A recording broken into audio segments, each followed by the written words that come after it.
are watching Mid-American Conference Football on ESPN, where we welcome you to famed Dick Stadium on the campus of Kent State University, where today two MAC programs with renewed energy clashing, looking for a big conference win today. I'm Anthony Lima, joined alongside my bell cow back. That's Doc Holliday. Two labels for these two new coaches, one interim, the other Heisman Trophy winner. Well, you have a superstar football player in Eddie George. He wants to be a superstar coach. He's off to a great start right now. Had Tennessee State doing some great things, and so far Bowling Green doing the same thing. And then you have Mark Carney. He's an interim tag on his label. He wants to take that off of there and be the permanent coach here at Kent State. Well, BG, now they're looking for that first road win of the year. How do they go about accomplishing that? Well, first of all, you got that dog on the end, David Afogo, 6'3", 245 pounds. You talk about you want to keep Drew DeShields in the box, and one of the best ways to do that is with Afogo. And then on Kent State's side, you got DeRillis Clark. He likes to make teams go, damn, and he's done that a couple of times. 2 kickoff return touchdowns. I think that leads the nation. He's averaging about 30 yards per kickoff return, so that's how Kent State can get an advantage in this ball game. Special teams with my guy, DeRillis.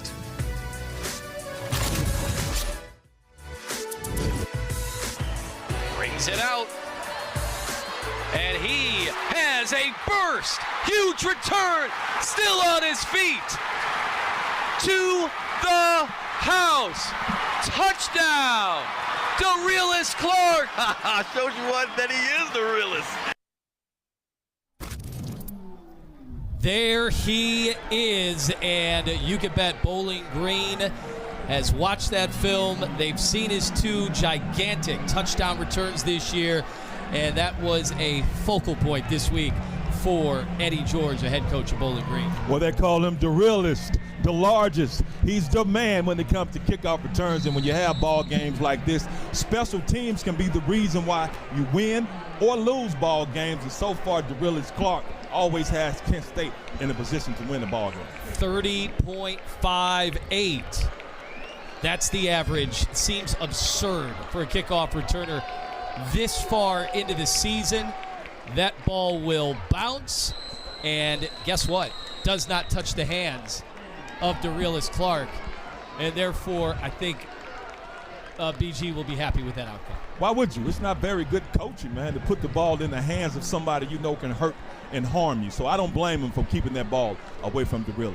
All right, so the Kent State offense, that job won by Drew DeShields. You know, there was quite a battle at the start of the year in camp. Guys were banged up. Drew DeShields ends up taking the reins, and he has impressed at times this year. So they'll start this possession at their own 25, and that carry, not much there off to the left side. We're off and running. Let's take a look at some of our players we'll be keeping an eye on throughout today's broadcast. On a beautiful late October day. Boy, Jordan Newman, they are excited about seeing him get those legs churning as we get later throughout the season. And you just saw him, big back, getting some big things done, want to carry that rock off tackle. And on Bowling Green's side, Gideon Lamprin, he has to be able to stop Jordan Newman and this rushing attack. Dangerous throw and a near pick 6. Keon Washington got his hands on that dangerous throw. What you call perfect defensive play. Can you read on the elementary level? Yes, and I can read on the collegiate level. That's what Keon Washington is doing. He read that perfectly. If that ball was just 2 inches lower, it probably would have been a pick 6. So Drew DeShields being off with that ball probably helped him out. 3rd and 8, Golden Flashes connecting on 26% of their third downs this season. DeShields facing pressure, and he is brought down. Did get rid of that ball just in time, and he needs some help getting up off the turf as Bowling Green dialed up the pressure on 3rd down. That's what you call one of those Uchi ouches. And it was an Uchi ouch because Drew DeShields sitting, laying on the ground for a little while, had to be helped up. And let's see what happened here with Billy Williams, the referee, because Drew DeShields took a huge hit right there off that pressure from that Bowling Green defense. Illegal formation, offense. Calls decline. Result of play, 4th down. So the Falcons get their stop And a quick 3 and out Is wearing 66. to start things here at Dick's. We've got Brennan Ridley stationed back at about the 26-yard line.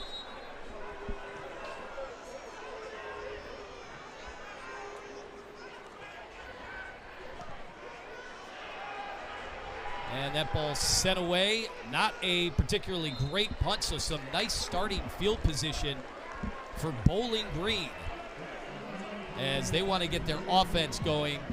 And, Doc, they want to get that run game going after the 33-yard punt. You have to be able to tote that pill, especially when you come into a situation that Bowling Green finds themselves in. You got your starting quarterback hurt. You also have all your quarterbacks not knowing what's going to happen, but just watch out, my man, Barron. Yeah. This is what he does in Tony the Sports Guy. That is the only throw in the career of Baron May, who's going to be the quarterback. That was in the bowl game last year. It's one of those trick plays, the 68 Ventures Bowl, and now he has the job, at least for today, with some injuries, and he's going to scramble, and that ball thrown right into the turf. Didn't go as well as it did last year in that bowl game. No, it didn't, but you can see the confidence and how much belief Eddie George and this Bowling Green offensive coaching staff have in Baron May, because even though he hasn't gotten a lot of time, hadn't gotten any time, the first play of the game you would think would be a run. No, he goes back there empty backfield and has him roll out, throws a pass, and the receiver was open. He just, maybe nerves are on him a little bit. He threw it right to the turf. A little bit of misdirection. Trying to get out off the sweep was Kadarius Roberts, but Kent State a nice job limiting the damage there. That's just what you call speed. They call it a rocket sweep, and he shot out of there like a rocket. Roberts right there picking up some great yardage on second and long and putting that Bowling Green offense in very good position with third and short, third and 3, third and 4 right now, but still with some great blocking on that rocket sweep, that rocket. And I love what he just did, but Kent State did a good job of pursuit. BG trying to improve on 34% on third down, and that ball, what a grab! Over the middle of the field. A leaping grab that time by Jaron Johnson, the tight end. Well, they call him J.J. Johnson, and this is dynamite. That's just a snatch right up the hash. Jaron Johnson double team. Really didn't matter because he says, I'm bigger than you, and I'm bigger than you. I'm going to high point it. I'm going to claw it. And such a great reception, great completion. Bowling Green offense rolling this first series.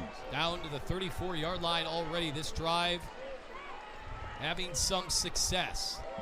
The handoff on first down. Big hole up the middle and a bruising carry by Chris McMillan. I love great running back play. You see Chris McMillan, great feet, great blocking by the offensive line, and Chris McMillan is able to find the hole. And it's one thing to be able to find the hole. It's another thing to be able to explode and get through it. Great run by him. They're going to rely on him a lot today because that weapon that they have in Cameron Petaway, we haven't seen him yet, so I don't even think he's playing. Another handoff. Some speed at the start of that run. It is about a 3-yard carry there to start things on this series. That carry for Bowling Green, they said they were going to get a bunch of guys involved, and they did it right there with Austin Dendy. Eddie George relying on that running game, and why wouldn't he? He's a great running back, and he feels like he has some good running backs that can take advantage of this Kent State defensive line. A fake to Dendy inside the catch. It's enough to move the sticks as they went over to Trey Johnson, the nice throw and catch. I love that. It's just a play action, quick slant, get him. You're going to mano me, just going to quick slant. Great velocity on the pass, great vision to see it, and the receiver, great hands to be able to get it and get down and get a fresh forward.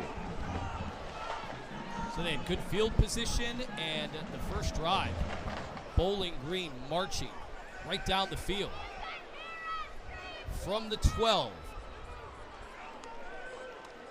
Fakes to Porter, but this time wrapped up. Terrific defensive play. Jelani Davis is in there. That's what you have to do. Big Jelani Davis. He doesn't like how this first series has been going for this Kent State defense, so he's able to shuck his offensive tackle, get around him, and tell the quarterback, I know you're new to this, but I'm true to this. I need you to sit down. Jelani Davis, huge play, and that's the kind of big plays and the kind of momentum that Kent State needs, especially right now because their Bowling Green offense is rolling. 12th sack of the year for this Golden Flashes defense.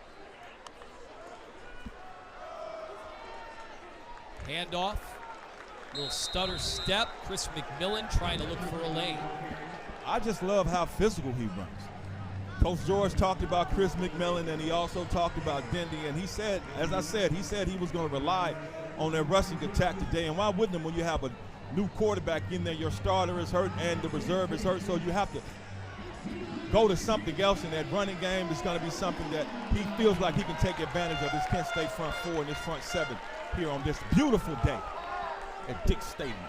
3rd and 10. Roberts out in motion to the left side, so it's empty. Here comes the rush. Ball thrown into the end zone. A twisting, contorted move, and a touchdown grab. Incredible way to start things out as Jacob Harris retrieves his 4th touchdown of the year. Bowling Green is on the board. You talk about being a contortionist. You have the quarterback with the back shoulder, so not only is Jacob able to do the back shoulder, comes up with a great catch, able to twist his body, being a big body, and just put one hand out there, one arm out there, and just grab it. Beautiful ball, beautiful throw, but even better catch and able to get down and get 6. Jackson Cleather, the good hold. The extra point is good. What an opening drive for the Falcons. Took that good field position, marched it right down the field, and a nice touchdown throw from Baron May, but an incredible touchdown catch.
I just love how this was set up. You see Baron May, empty backfield. You almost thought he was going to throw the hitch, but no, he ditches the hitch, throws it to Jacob Harris, who has just a beautiful way to grab that ball, and now he's celebrating on the sideline. He should sit back and be happy because he just made an absolutely outstanding touchdown reception. And looking at that scoring drive, man, 9 plays, 61 yards, just 5 minutes. That's what you call being in control the first part of this game. Hell, he had some great third down conversions, and You talked about it, the confidence in a quarterback that had thrown one pass in his college career to come out throwing, finish throwing, and they got it done. See, we hadn't seen him, but they've seen him. They know exactly what Barron May is capable of. That's why talking to Coach George before the game, he had confidence, and he didn't seem to be skeptical at all or apprehensive about putting Barron May out there to start this ball game and to lead this Bowling Green offense. And that's 2 kickoffs, 2 touchbacks, 2 times no opportunity for Derelis Clark. So Kent State going to try to get that offense going here on their second possession. First one was an abrupt 3 and out. The pressure dialed up for that Falcon defense. And here is your series between the two teams. 93rd meeting. Storied football programs here in the Buckeye State. Now clashing once again in the Mid-American Conference.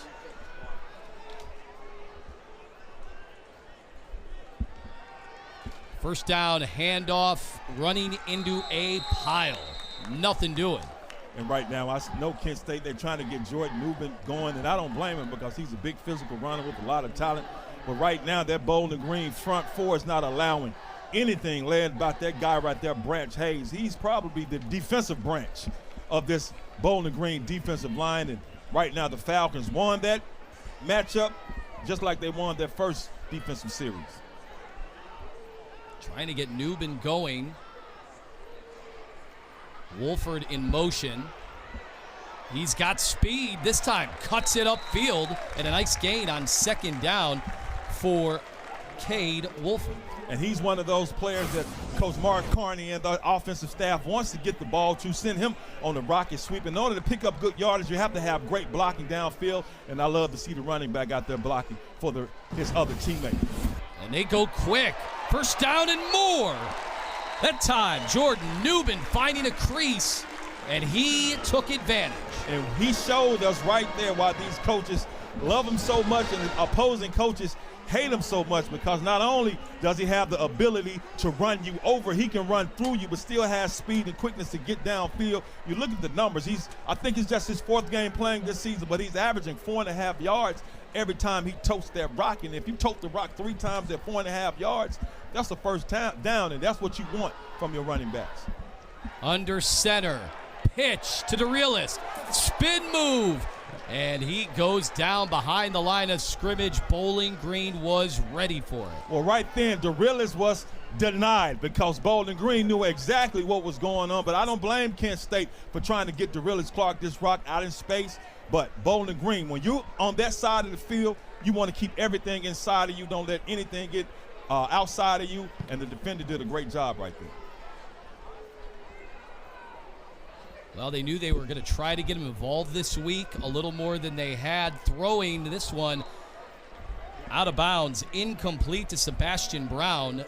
We got a chance to talk to Kent State's head coach, and Mark Carney said, yeah, it's Derelis coming along. They feel like he's getting better with the route tree. They even call the packages that he's involved in the playbook. That is what they affectionately refer to it as. Well, when you have a player like him, man, even though he's done a great job in the kickoff return game, you got to try to find a way to give him the ball. That's what they're trying to do. DeShields spinning his way past midfield, but it was 3rd and 12. And a nice job by Bowling Green to make sure that those receivers could not get an opening. And that's what Bowling Green was going to do. Anytime you have 3rd and long, they couldn't care less about what the quarterback does as far as rushing, because we know Drew DeShields can hurt you with running the rock, but when you have that far to go, Bowling Green defensive coach, he understands that his team has more speed to get to Drew DeShields if he tries to pull it down and pick up the first down with his feet. He did that, and he was denied. Charlie Durkin gets it away. And retrieving it inside the 3, Bulls on the field.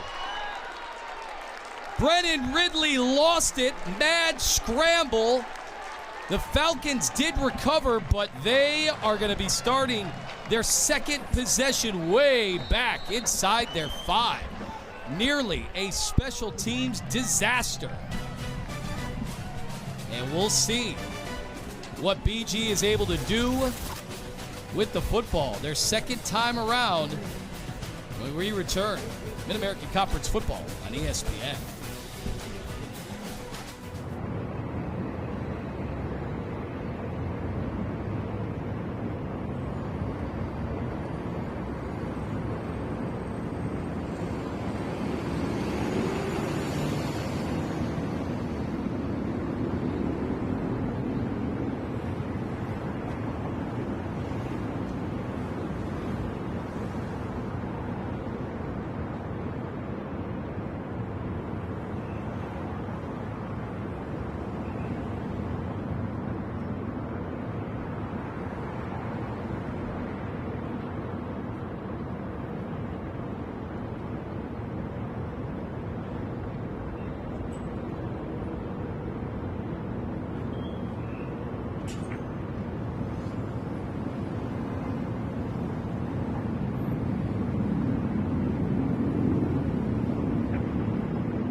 Precious cargo on the field here at Dick Stadium. Yes, that is Pudge the cat making the trip from Northwest Ohio to Northeast Ohio. The exotic short-hair Persian. He got real security too, man. That's not top flight security of the world, Craig. That's real top flight security. Got a little gold chain on Pudge, being treated like the VIP that the cat is. Not just VIC, I'm sorry. That's right. Yeah, VIC. very important cat. My bad, Pudge. Or VIC. feline, VIF, whatever. Very important person. There you go. Also an NIL deal as well. We'll have more on that at halftime. BG just trying to get some breathing room. They go right up the middle to get a few. That cat has been one of the stories of college football this year. Game Day did a feature. You'll see more a little bit later on, but it's kind of part of the bigger story here, which is energy, energy, energy with Eddie George and the Falcons.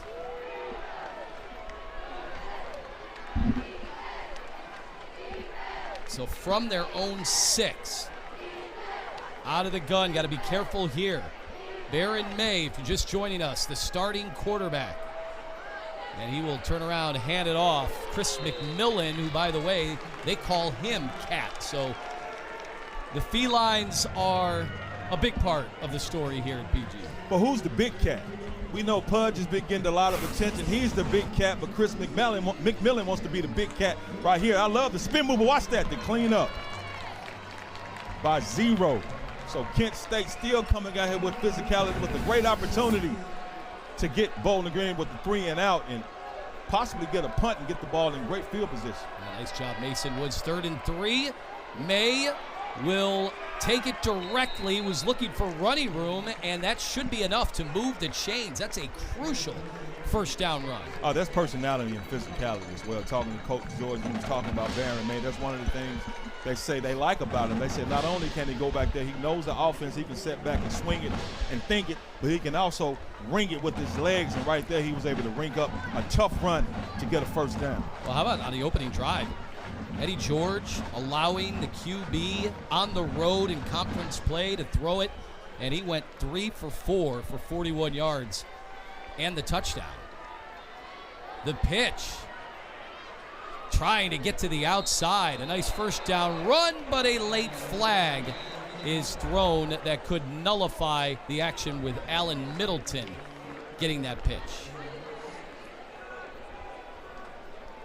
Good speed, nice little misdirection that Bowling Green is coming out here with. And I see what he's trying to do. You pop him with the physicality, but then you try to hit him with some speed to keep him confused. Holding. Offense, number 55. 10-yard holding from the spot of the foul. Correction, half the distance to the goal. Remains first down. All right, so that negates the nice play, and now BG feeling like they're right back where they started.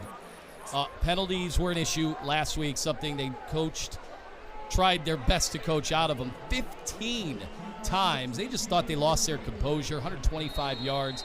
And, you know, some of the conversation was they got a little too high maybe after that win against Toledo, which was a mega victory. Yeah, it's mental focus and mental sharpness, and that's something that Eddie George wants them to clean up.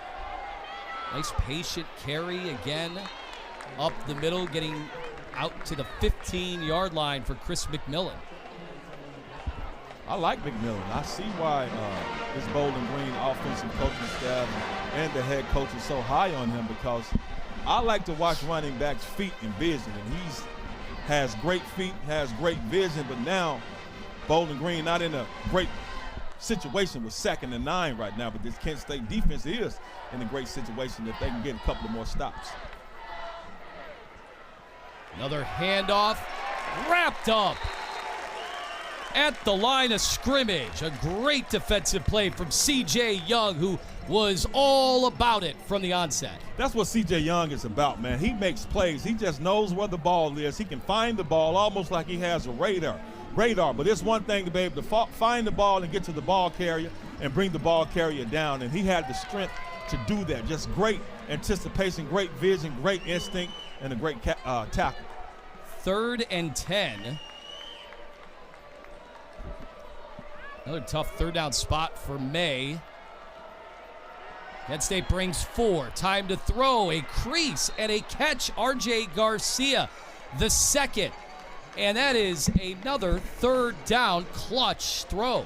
And I see what R.J. Garcia did. He just runs his route, stop route, just find the hole, turn around, and Barron May gets it, but still throwing the ball too low, because had he got the ball up just a little higher, he would have given R.J. Garcia to catch that ball, turn around, and make a play. But nevertheless, he's able to get the crossover like he just showed you and get these chains to cross over to a 1st down. Markel Porter in the backfield this time as they bunch up the formation. He'll take the carry, avoids Woods, stays on his feet. Oh, he was one missed tackle away for breaking that wide open, but what a crafty run. Oh, that's what you call slithery. That's what you call being slithery. Look at that, jump cut, get out of here. No, my guy, you have all wrong, Moses. We ain't part no Red Sea right here. We're gonna part this hole and I'm gonna get through that. That's just some great feet. Mr. Porter, beautiful run.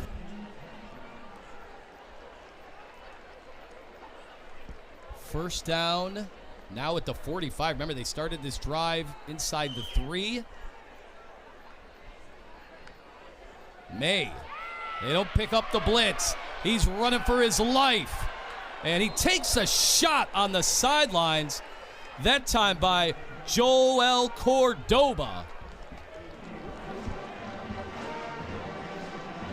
Cordoba trying to officially welcome Barron May to this football game. And I don't blame Kent State for bringing some pressure because we have a new quarterback in there, but Cordoba's like, get out of here, sit down. Yeah, there were some fans might have wanted a late hit, but I still saw feet on the white, on the green side of the white, so they allow it.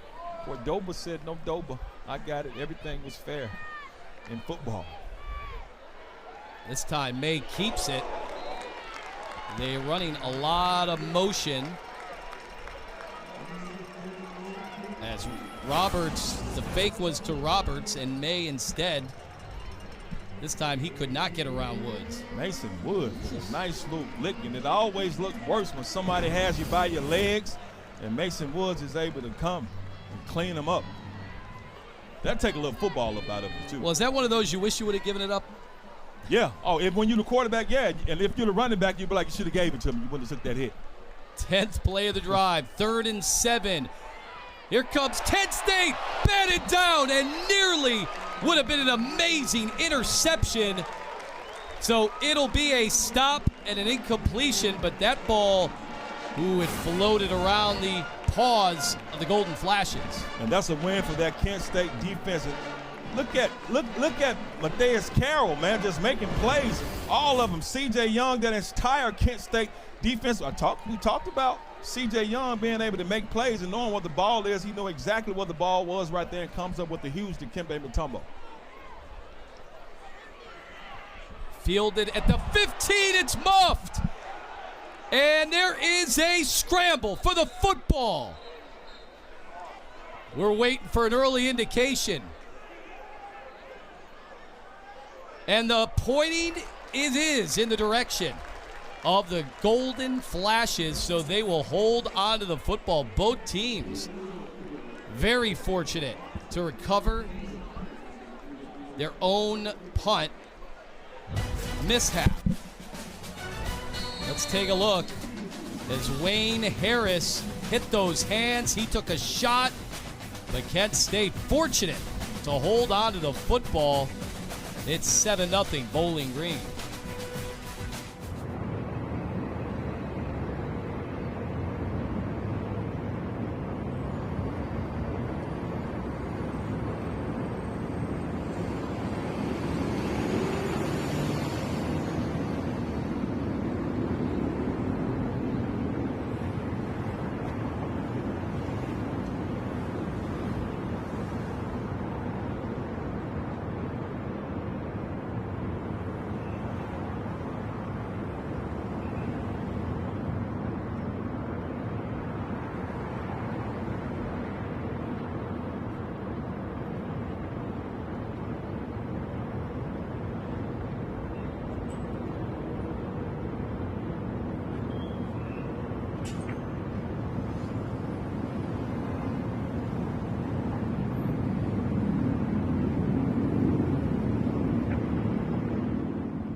So Mark Carney here as the interim head coach, one of 11 interims right now in college football, as apparently buyout is something a bunch of programs seem okay with around the college football landscape, but Carney's done a terrific job already. This has been a noticeable improvement in so many areas. It's not only that, not only the way they play, but how they approach the game and the discipline they play with. I'm extremely impressed with what Mark Carney is doing so far here at Kent State. Newman up the middle, about 4 yards on first down. But, I mean, that graphic, the names on the right side, I mean, those are household college football names, and the wheels continue to turn here in college sports these days. We got one in the books already. A entertaining first quarter. I think we've got about 3 more slated for you here at Dick's Stadium. 7-0 Falcons lead. Second quarter up next.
All right, we've been tracking some of the elite stats that you're seeing from some Mid-American Conference team. How about fewest passing first downs allowed per game? You can look at that a few different ways. These teams, have, especially in the MAC, have played some behemoths out of conference, so some of those teams able to run the football, but still, that is something that these teams certainly have prided themselves in the early going. That play going absolutely nowhere. BG had the playbook. Ouch. Wow. Man, when you talk about blowing up a play, you know who that was? My guy, Afogo, coming off the end. No, it wasn't Afogo. It's just MJ Cannon was shot out like a cannon. And I'm going to take that back off of Fogo like a cannon. Way to go, MJ Cannon, just blowing that play up, leaving Kent State no opportunity to be successful on that play. Now it makes it 3rd and 9 all of a sudden. Gavin Garcia in the backfield. He'll leak out. DeShields will just throw to the near sidelines. Wade Harris comes back to make the grab, but all over it again, MJ Cannon. But you have to be able to ad-lib, and that's exactly what Drew DeShields able to do right there. Get some pressure, step up, and the receiver and the quarterback has to be on the same page, and they were on the same page. Great throw, great catch, and great recognition by the receiver to turn around on that out route so Drew DeShields can get him the rock and pick up a first down. Seen some nice third down conversions. Garcia once again in the backfield.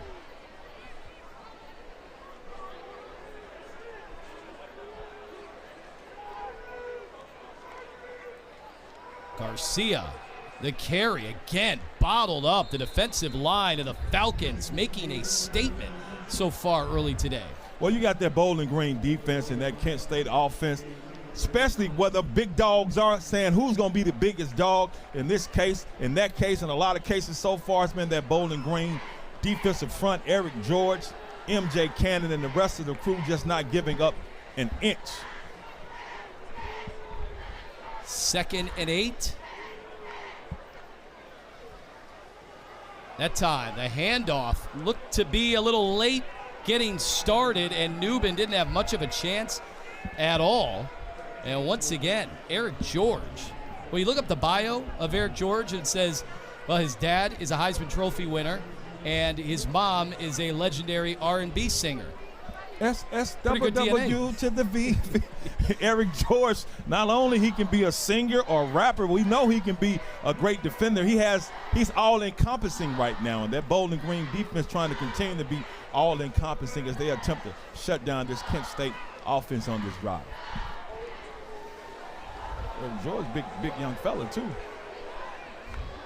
The junior out of Nashville, Tennessee. 3rd down. DeShields rolling out right again. Gets rid of it just in time. Nearly picked off. That one a dangerous proposition.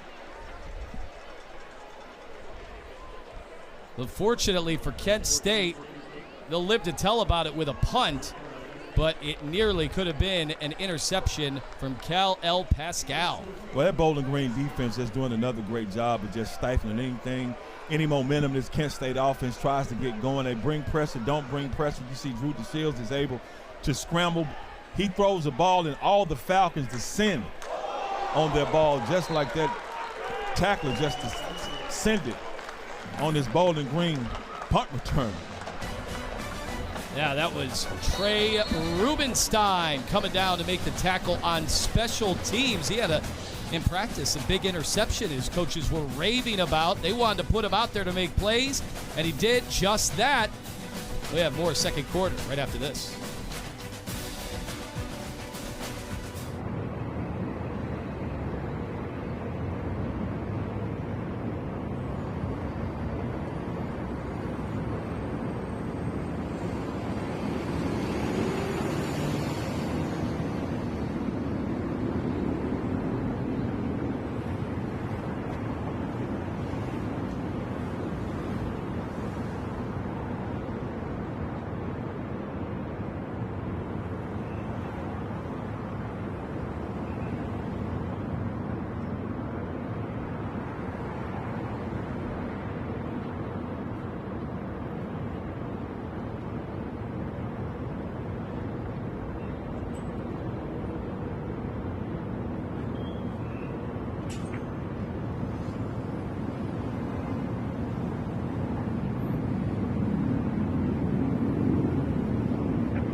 Seven 0 the score here at Kent State.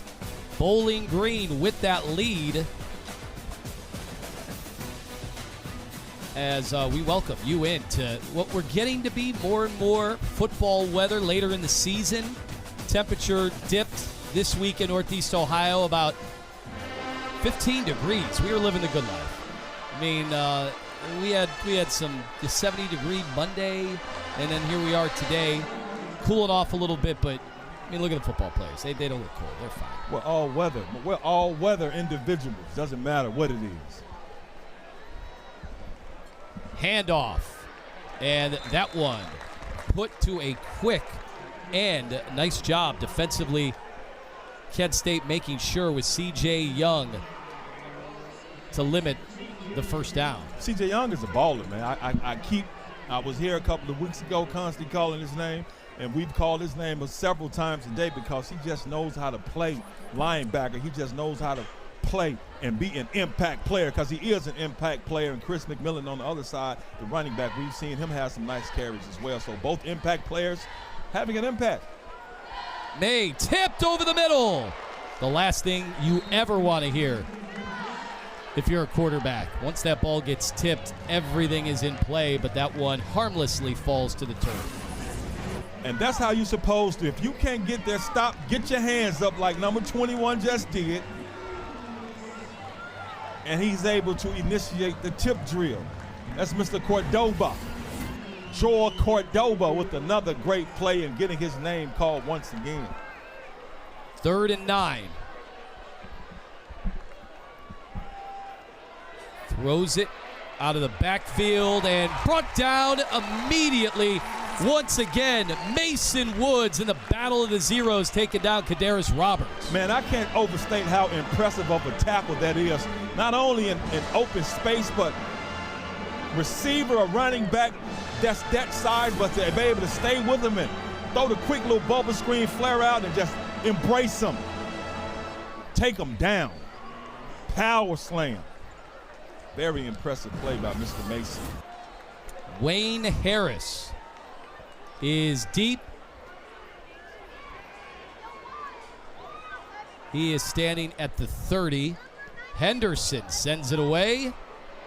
That's a short one, and it hits the back of one of the coverage players for Bowling Green. They down it. They're still waiting for a big return in today's game, but we'll see.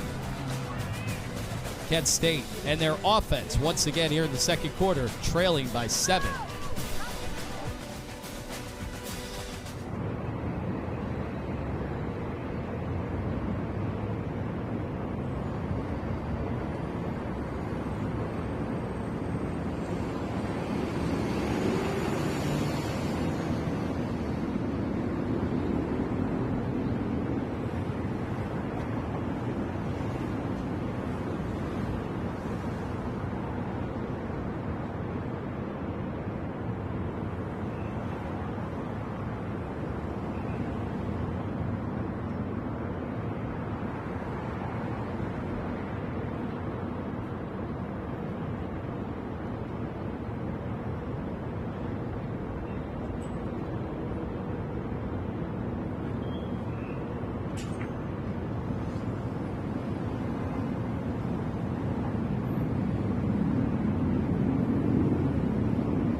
Bowling Green, the 7-0 edge over Kent State.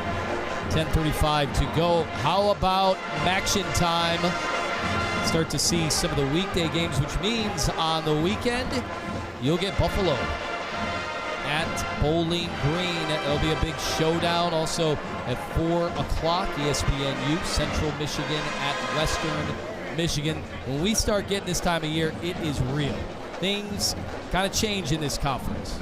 Well, you know, it's that time. Not only it's getting colder, we're hitting winter time, but you get into the meat of the season where every game is extremely important. This ain't like the preseason, the first couple of games of the year. So, of course, we got some great group of games next week in Maction, just like we have every weekend. Gavin Garcia in there at running back. DeShields needs to get rid of it. And it's caught, again, near sidelines. He's fallen in love with those rollouts. Deshaun Martin, his first catch of the day.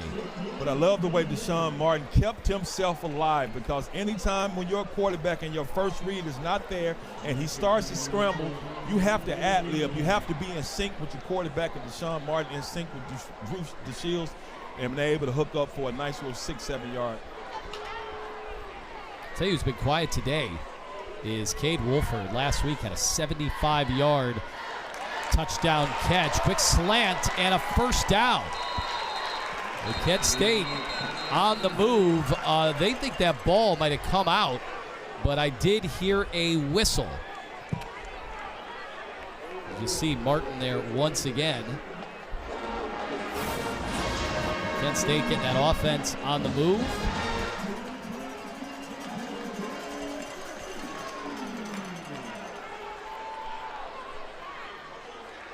I think he was down, and Kent State going quickly with the run on first down. Didn't get much.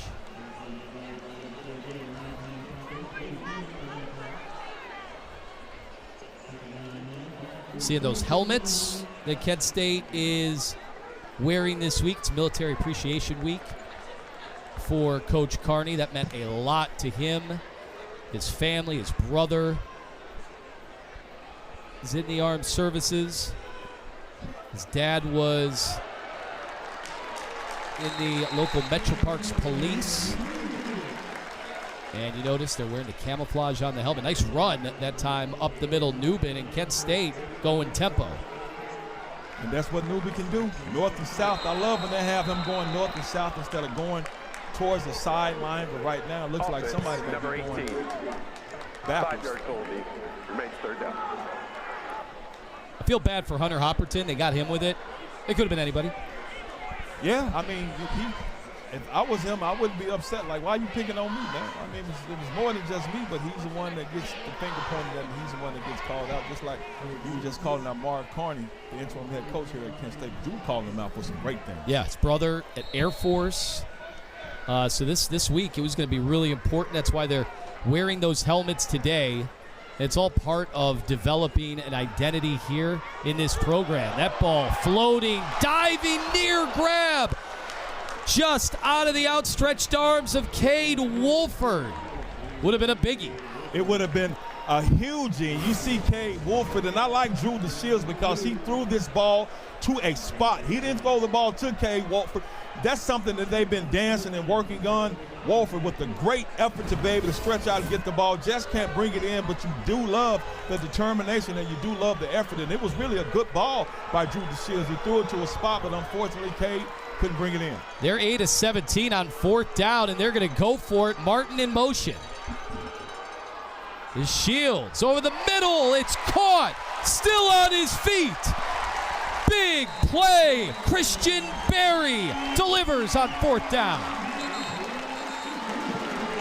Christian Berry with the very, very good play. If they're going to leave the middle of the field open, Drew DeShields is seeing this.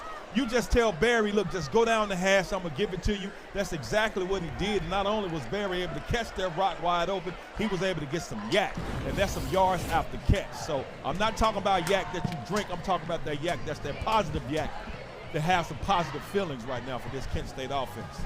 Now Bowling Green, the trainers out tending to Caden Marshall, who has been a big-time replacement for Another linebacker was having himself a terrific start to the season in Dorian Pringle. He unfortunately is out for the year. So the Falcons can ill afford any more absences there from the linebacker position, but he was able to come off the field. And talking to Bowling Green defense coordinator Brandon Fisher, he was talking about how important not only his linebackers are, but that Mike linebacker, specifically Dorian Pringle. So not having him has been a huge blow to this Bowling Green defense, because Brandon Fisher says the Mike makes the call. If the Mike is wrong, he's wrong, but everybody else has to be right. He doesn't really worry about it. So we know how much this Bowling Green defense and Brandon Fisher relies on his good linebacker play. Operating out of the pistol, Wayne Harris getting set there in the slot, and now he's in motion again. Little too much time. Flags are out. And we're going to hear from our referee, Billy Williams. 54 of the offense. 5-yard penalty. Remains first down. That's twice on the drive that they've been flagged. This time, the redshirt junior, Dustin Morrell. And that takes them back 5 yards. 1st and 15. Same formation. They'll go with the pistol.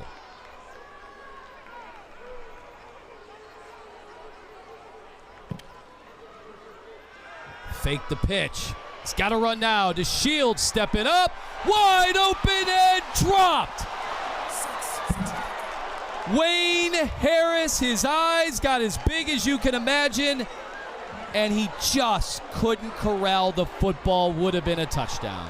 Wow, all we can see is Wayne's world just failed right here. Wayne Harris, great play by Drew DeShields to keep it going, and Wayne, no one is there but him and himself, and just drops it. I know he feels horrible right now, but got to move on to the next play, but huge opportunity lost. Life goes on. 2nd and 15 to Shields. The screen is blown up.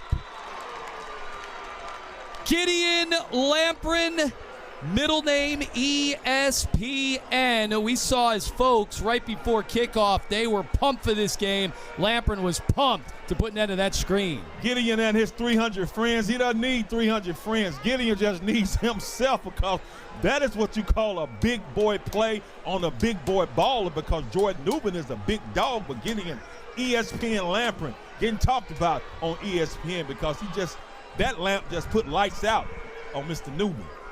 Well, 3rd and 18, Kent State going backwards. Newman tries to get some of it back, and that is a rumbling run down to the 18 to make a potential field goal attempt a lot more manageable.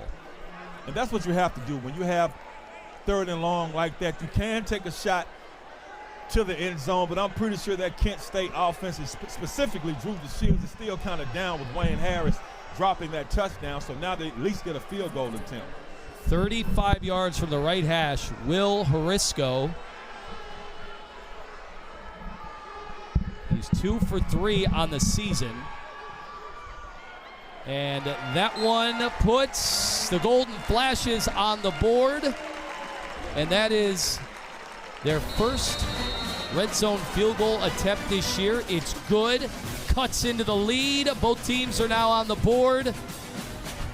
7-3 our score at Dix Stadium.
And we got to come back to this. Kent State just missed opportunity. Great play by Drew DeShields, but Wayne Harris not going to get hit.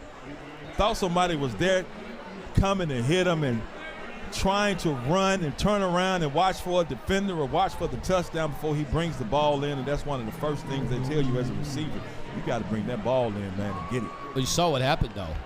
DeShields went right over to him. I mean, he ran down the field to tap him on the helmet to let him know, like, we're going to have opportunities here. And they did. They cashed in on the drive. They end up kicking the field goal. So, you know, we'll see. Sometimes you might lose confidence in a guy. Others, it's all part of the buildup.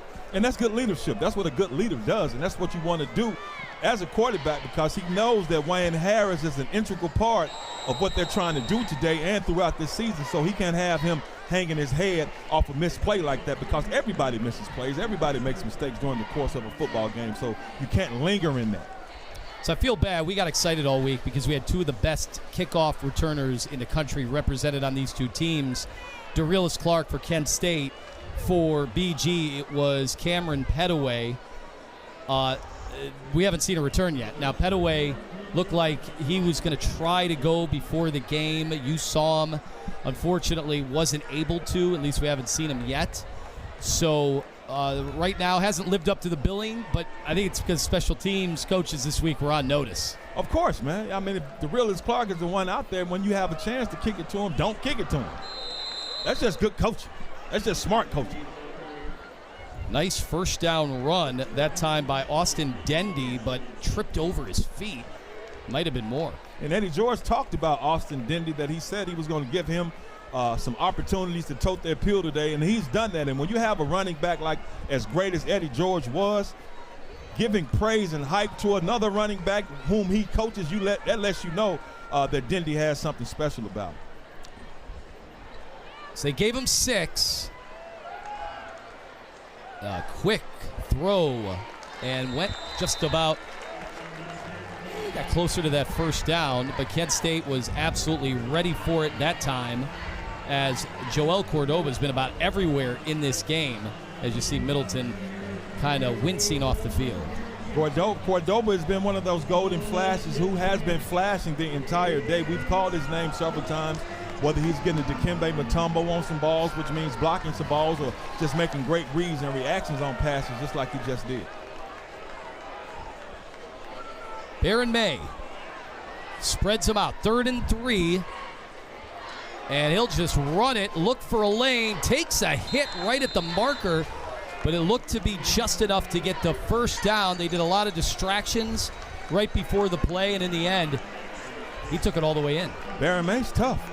They talked about that he can throw it and he also can run it, but I didn't know he was going to be able to run it with this kind of physicality and this physical nature. But looking at him, he's a pretty good sized quarterback, and he turns into a running back extremely quickly, and he's physical, and he will bring the pain to the defenders. And that's one of those situations, man, you might not want to be hitting Baron May in the fourth quarter, because he's laying the wood as well.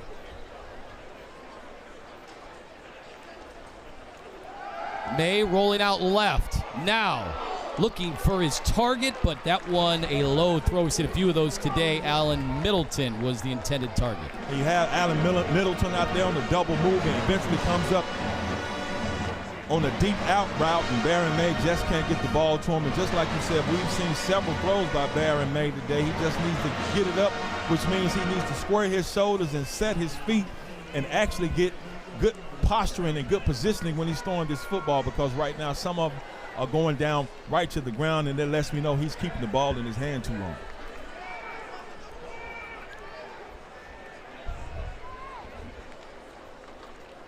Markel Porter took his time, now trying to move the pile, and he did just that. Look at where he took contact, right around the line of scrimmage, and then dragged everybody about 5 yards. That's why they always tell you, especially as a running back, and even if you're a receiver who gets the ball and you turn into a runner, never let your feet die. Keep your feet alive, keep them moving, because when you keep them moving, you keep the play alive, and even though you may be stopped, but you're still churning with your legs, that allows some of your teammates to come help push you along, and that's what we saw right there. 3rd and 6 for Baron May. And he is in trouble. staying on his feet down the field, and a near one-handed attempt, but a flag is on the play. He was looking for Jacob Harris, just threw it and hoped, and they might have got the call.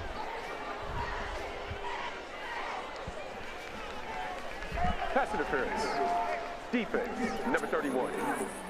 15-yard penalty for the previous spot. Automatic first down. And you see Barron making something happen. And look, he's holding him, and pass interference and a couple of different penalties. And I know 31 he's celebrating, but you can't celebrate after committing several penalties, and that's exactly what he just did. And Jacob Harris just turns around and points at him and basically says, aha, they caught you. And Derek Jackson III. BG wanted to clean up their mess of penalties last week. Another bruising hit, and trying to stay on his feet afterwards, Austin Dendy took that shot and got a few more yards. We got some grown man football going on out there. I love the way these running backs are going off tackle and coming physical, but I also love, and this coming from both sides, I love the defenders on both sides meeting these running backs in the holes and letting it be known that it's going to be mano-a-mano. So we have some very aggressive, very physical big boy football being played out here. All right, 2nd and 6. Dendy is in the backfield. He'll get the carry. And he got a nice block on the right side by his tight end, Jiren Johnson, who then got into it a little bit. And this is what you want. Look at the physicality by the tight end, Mr. J.J. Johnson. That's what you call burying someone. And when you're a tight end, you know, if I'm the offensive coach, if I'm Travis Partridge and he's part of the Partridge family, I'm seeing what he's doing. Sorry, you got me on that one. The references are always great. On that note, we are to the 2-minute timeout. 7-3 Bowling Green, and they are on the move. Both teams with all their timeouts. Could be opportunities here coming up.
All right, welcome back. Some interesting moments in this game because all the timeouts still on the board. You've got 2 minutes left. You got a 4-point lead. Just get that feeling that the end of this half could be some fireworks. The way teams kind of easing into this football game, figuring out who they can be. So at the 34, in the debut performance of Baron May, has looked comfortable at quarterback. Dendy, he's upended immediately by C.J. Young. Once again, C.J. Young, he just makes plays all over the place, and now you see a little scrapping going on. He's got some lunge, so somebody about to get penalized up. Well, we'll wait for the officials to clarify. Bowling Green seemed pretty excited about what may have led to that flag. And the last few plays, we've seen some jawing back and forth, some extracurricular. I'm interested to see what's going on right there. You just see some extra football going on, man. Look, man, if that's what they call a flag on, to me, I don't want to talk about this referee because he was on the flight with me and we talked. He's like, don't be talking about me. But to me, that was just a football play, man. That's just two football players locked up and being a little extra physical. After the play, personal foul, unnecessary roughness, defense, number 17. The 15-yard penalty, automatic, first down. So they got Matthias Carroll, the graduate. So that's a difficult spot for Kent State. It's one of your vocal leaders on the team. But we had seen this brewing on this series. These teams are getting very physical. Guys are taking shots. And you know how this normally goes. That flag goes up, and everybody's pointing in the other direction. And you don't want to give up yards, especially in a game like this that's competitive. Both teams are fighting hard. No one seems to want to give up anything. You don't want to just give a yards away, and Kent State just gave away some yards right there and got that Bowling Green offense in a very, very good position. 1st and 10, deep in Golden Flash's territory, ball on the 16-yard line. So you want to be more mentally smart and make better mental, not mistakes, but mental judgments. Please set the game clock to 1 minute 52 seconds. Clock will start on the snap. All right, so they'll put 10 seconds more. And actually, they took it up 14 total seconds. 1:52. They're figuring it out. Thank you very much.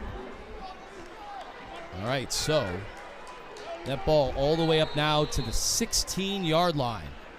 See if Bowling Green can cash in. Dendy tiptoeing around, spin move. Now plowing ahead down to about the 5-yard line. What a run. And I love what I'm seeing out of Dendy today, Austin Dendy. He has a lot of quick twitch about him, and not only that, he's able to absorb the first hit. Great block for one by number 89, but Dendy is able to bounce off of that block, spin around, little spin cycle, get up the field and pick up some great yardage, but he is not going away and going down easily, and that's what you want from your running back, to continue to fight and try to get every yard and every inch that you possibly can. He somehow got 9 yards on that play. You got Ridley and Jiren Johnson, the tight end, split out to the left. Dendy up the middle. Brought down shy of the goal line, but it is enough for a first down and a new set of downs all the way at about the 1-yard line. And you can see that Dendy is really, really feeling himself right now. His confidence has only gone up, and that's what happens when you're able to come out there. Coach has confidence to put the ball in your hands, knowing that you're going to make something positive happen. And when you have an offensive line blocking the way that Bowling Green offensive line is blocking right now as a running back, you don't love anything more. You want to make sure all their hard work pays off by you doing your job, and so far Dendy is doing his job. I was a little surprised Kent State did not opt to use timeouts. They've got 3 of them if they wanted to get the football back. Dendy takes the carry, and he finishes what he started. Touchdown, Bowling Green, and a big score before the end of the first half. And Dendy done it. And that's how you finish off a drive. And that's the beauty of having a head coach who's a running back, because normally when running backs able to tote the peel down to the goal line, they'll let somebody else score the touchdown. But Eddie George and Travis Partridge and Greg Nozell allowing Dingy to finish off this drive the only way he knows how is get a big 6. Cleathers 15 for 15 on extra points this year, make it 16. And what a drive for the Falcons. That's exactly what you want to do. Use up a lot of clock and bulldoze your way in for a gutsy touchdown. They said this week, it was Eddie George this week that said, running game was putrid last week in that loss against Central Michigan. How would you evaluate the running game today? Well, right now, if it was putrid last week, that running game has left Kent State feeling petrified, because they have played extremely physical. And look at that drive, 12 plays, 75 yards, almost 6 minutes, and what you were seeing is Bowling Green imposing their will and what they wanted to do on their Kent State defense, and that was a great example of it right there. But even looking at that touchdown run, I was looking at that Kent State defensive line. They did a great job of leverage. They were actually up underneath the shoulder pads of their Bowling Green offensive line, but those Bowling Green offensive linemen so strong, they're still able to hold them up long enough and just a little bit of space that Dindy was able to get through and power his way for that touchdown run. So last week, Bowling Green, the rushing effort was 4.4 yards per carry. They had 157 yards already in the first half today, 102 yards. And Bowling Green not going to allow any kind of big return, as it was the pooch kick and a fair catch. And then again, these teams letting each other know before the end of the half, like, we're going to be here for a while. So the officials were quick to help them disperse. So what do you do now if you are Kent State? You got your timeouts, but you also want to make sure against this Bowling Green defense that has been very physical. Their defensive line has done some good work up front. You don't make any huge gaps before the half. No, but I wouldn't wave the white flag. I at least try one attempt to get down the field, but this Bowling Green defense hasn't allowed any big plays so far, aside from the Wayne Harris drop, but they've been pretty stout. Garcia, he took the carry, was brought down from behind.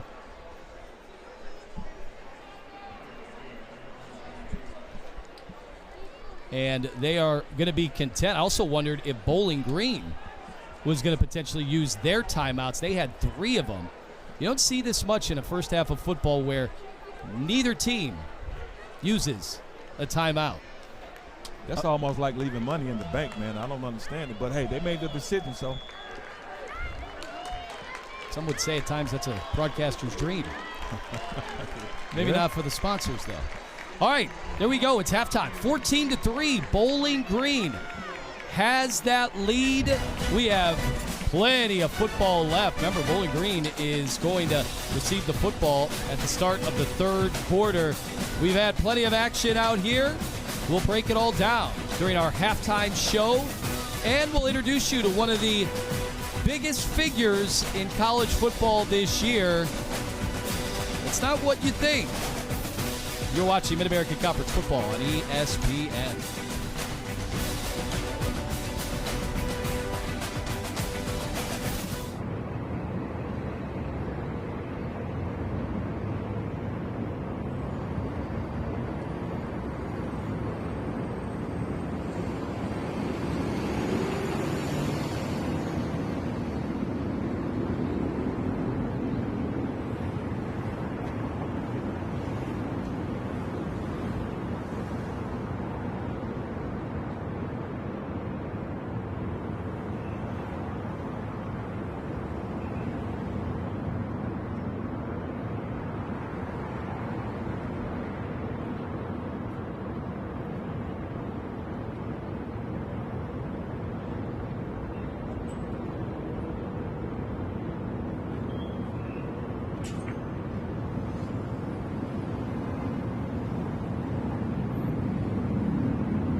Welcome back. It's halftime here between the Bowling Green Falcons and the Kent State Golden Flashes. Stay tuned. We'll be back with so much more right after this.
We're here at the midway point between Bowling Green and Kent State. Now, we'd like to take this time to let you know about the ESPN app.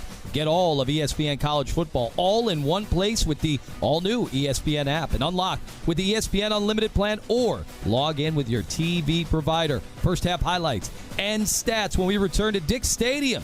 We'll be back after this.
Welcome back. Halftime between Bowling Green and Kent State. While Freddie and Frida might be the official mascots of Bowling Green, there's a new mascot in town. Its name is Pudge. Jeremy Schaap has more. Back in March, when Bowling Green hired Eddie George, the 1995 Heisman Trophy winner, as its new head football coach, it seemed clear he would be the face of the program. But things have changed. Pudge. Pudge the cat. Bowling Green's unofficial mascot. Pudge is like Julius Caesar around here, you know. When he comes down the street, the crowd parts. You know, they throw rose petals at his feet. He is the rock star. Pudge Mania took off in early August at training camp. That was when Finn Hogan, a senior receiver, first encountered senior long snapper George Carlson's 3-year-old exotic short hair. I was in the training room and someone came in and was like, hey, like there's a cat hanging out in one of the lockers in the locker room. I was like, what? So had to go check it out like anybody else would. Hogan decided to post a video of Pudge to TikTok and Instagram. In an instant, a feline star was born. When you brought him into the locker room, what was the reason? We had a tough practice before where people were kind of emotional and coaches were emotional. And so I thought, you know, what wouldn't be a better thing to bring my cat in and kind of switch things up. 2 months later, and Pudge is sitting pretty. A fat cat with NIL deals pouring in. He travels to road games where hotels have been known to exempt him from their no pets policies. He even has security. Actually, Assistant Athletic Director Taylor Jefferson. No one signed me up for it, but you got to dress for the job that you want. That's what you always hear. It's a job I take very seriously. He needs the security. There's lots of people out there who want a piece of Pudge.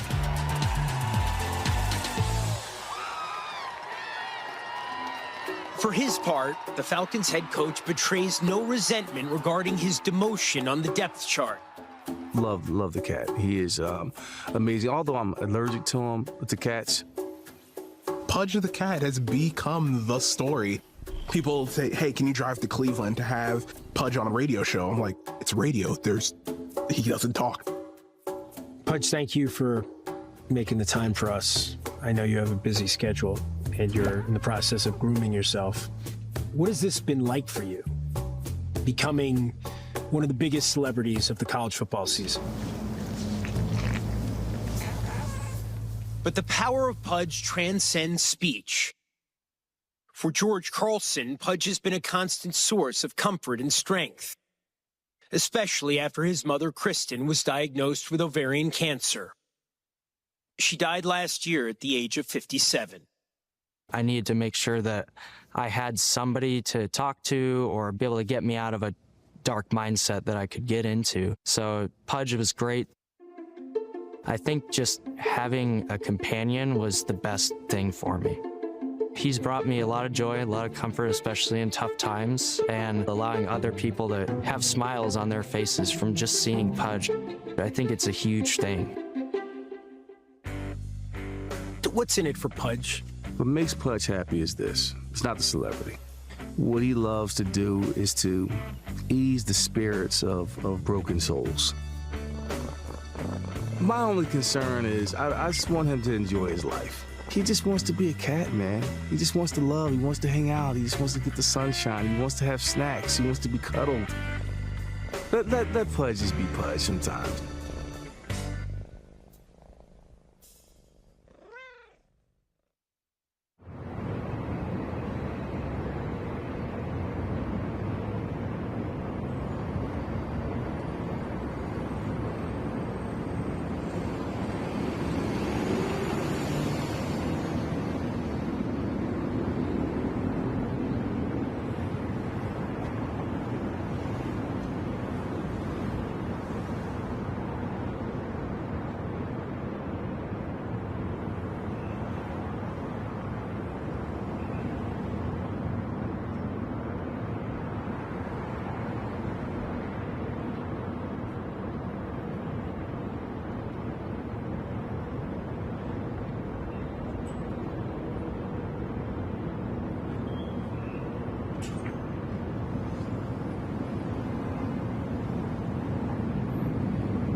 All right, let's take a look at the highlights from our first half. BG with the 14-3 lead. We didn't know what to expect from Baron May with his first throws. How's that to cap off a touchdown drive? Expect this Baron May to Jacob Harris. Back shoulder, one arm, snatch that.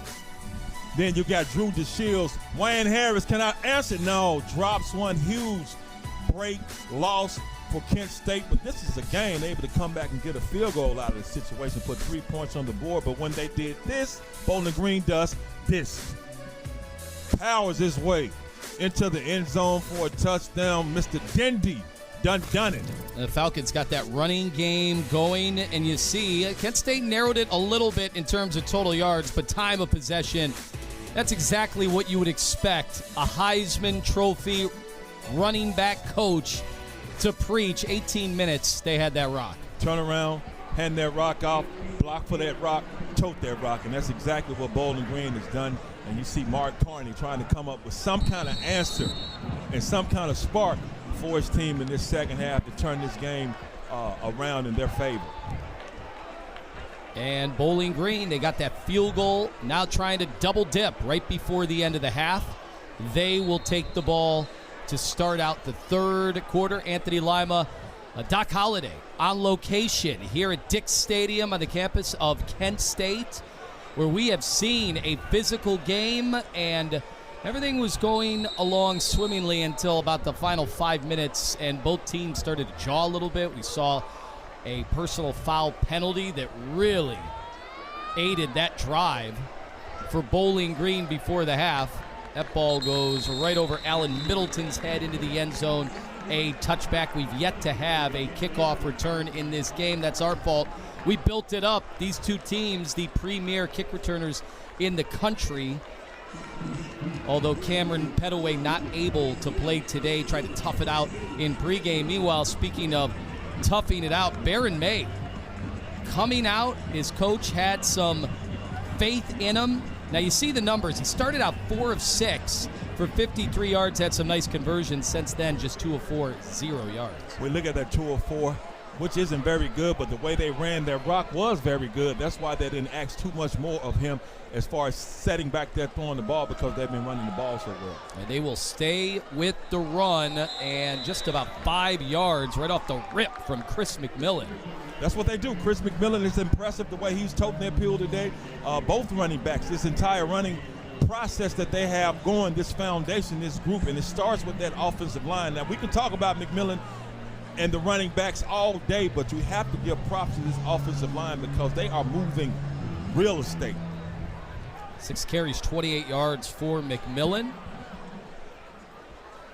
They tighten things up with the formation. Second down. Another run, and that's enough from McMillan to get a first down. Actually, they marked him just shy, so looks like we'll have a 3rd and 1.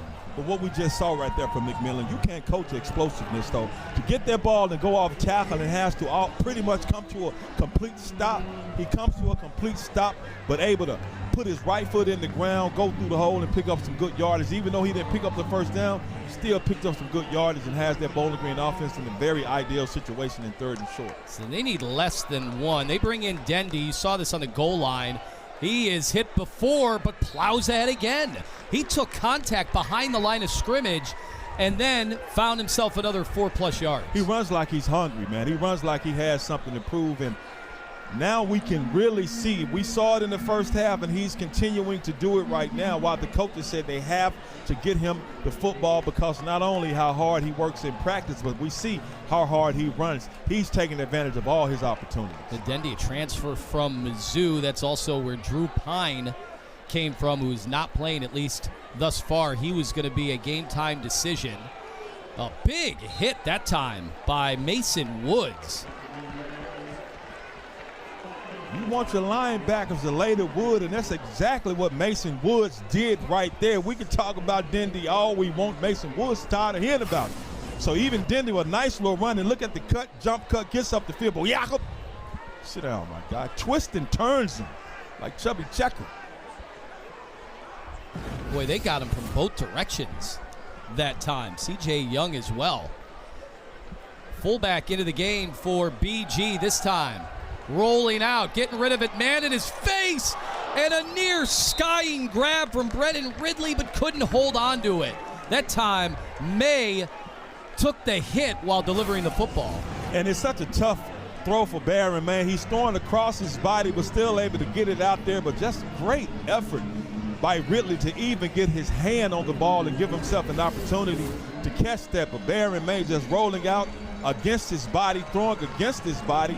It would have been a tough completion to make, tough throw, but still just great effort by Ridley to even get his hand on that ball and give himself an opportunity to come down with that catch.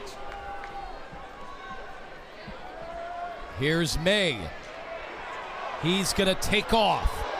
Getting some blocks, but the flag is throw, which would likely negate what was a diving first down attempt from May. That was right out in front of the official.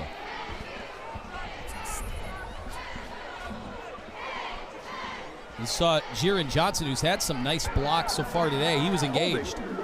Offense, number 7. 10-yard hold for the spot of the foul. Raise third down. And that's one of those situations. You have Johnson, you have him engaged with the defender, great blocking, but a lot of times that you see him, he had him embraced and he was hugged, and it was almost a flop by the defender. He fell backwards. Called him out. When you see the referee, what he sees Johnson's arms wrapped around his torso, so that's almost an easy call to make when you're looking with your eyes whether he had him held or not, because he definitely had him in an embrace. And a lot of times when you're embracing someone, the referee's going to look like that as you are hindering them from moving.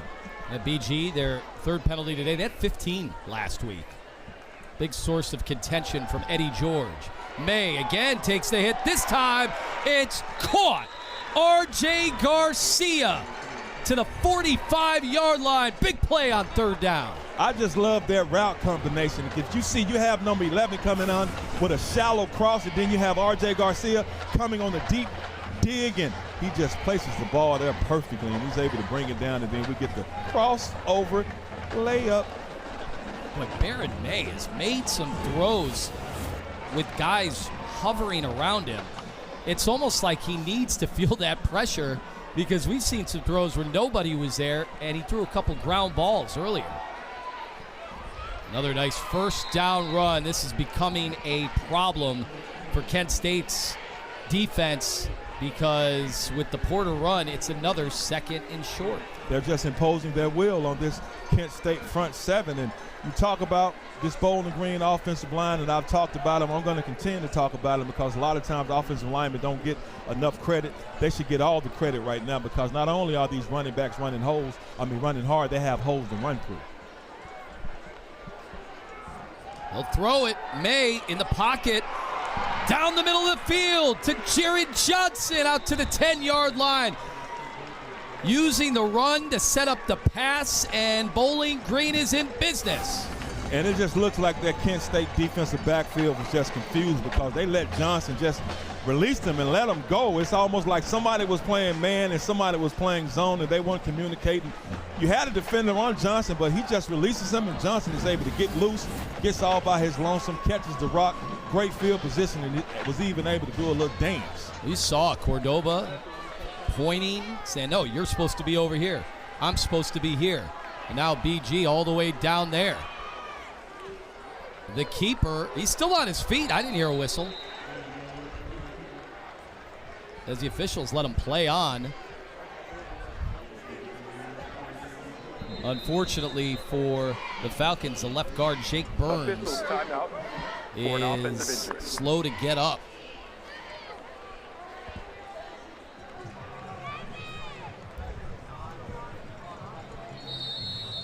This has been an impressive way to start the third quarter for Bowling Green. They are on the move, trying to finish off another scoring drive to make things difficult on Kent State.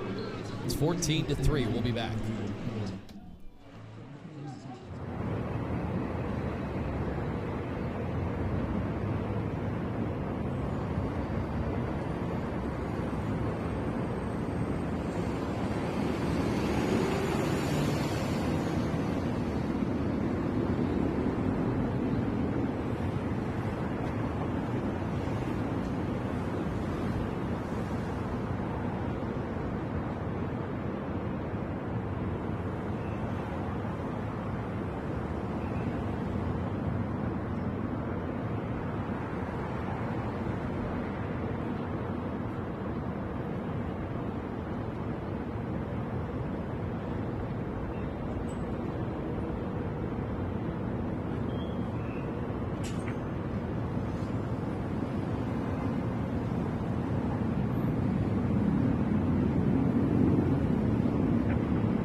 All right, Falcons finding some offense in the passing game. Looked like it had deteriorated a little bit before the first half, but some nice throws. Baron May finding Jaron Johnson, who is starting to assemble some decent numbers. I just like the fact that they are rewarding Jaron Johnson because he's been doing a great job in the run game. He's been blocking, so might as well call his number. And when they've called his number, he showed up to do some great things. And that was a huge catch and a huge play right there. And looking at this Bowling Green offense, we can see because Eddie George, one of his mottos is chop wood, carry water, and they've been chopping wood and carrying that peel today. That's 41 straight games that he has been able to be productive. Right now, that's second in the NCAA. So Johnson, you knew he would put his stamp on this game one way or another. Yeah, I mean, Bowling Green is just, Kent State is physical, but Bowling Green right now is playing more physical than Kent State. And I would also attribute this to the fact that Coach George has his team clock in and clock out. Everybody has to hit the three-man sled at the beginning of practice and at the end of practice. And I can see how that is paying off right now. Third down, Dendy trying to get the push. And BG trying to signal. They thought he was in, but it looks like they will be stopped at the 1 yard line. And watch May here. Now they're trying to do everything they can to get Dendy down there, and here's the carry, and he walks into the end zone. Bowling Green, an absolute clinic on the drive, caps it off with a touchdown for Baron May. Now, great read, great decision to keep the ball by Baron May, but you know why he was able to walk in all by his lonesome? Dendy has done such a great job of toting the pill, and he gave his body up. Not only did Baron May fake it to Dendy, Dendy acted like he had the ball and he got wiped out. But as he get wiped out, Baron May wiping everybody else out as he walks in for the easy touchdown. Here's the extra point attempt to make it 21-3. Still perfect on the year. Jackson Cleather, BG up 21-3.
Kent State now needing to find some offense and in a hurry. They now trail 21-3 here at home as Bowling Green just has them completely flummoxed.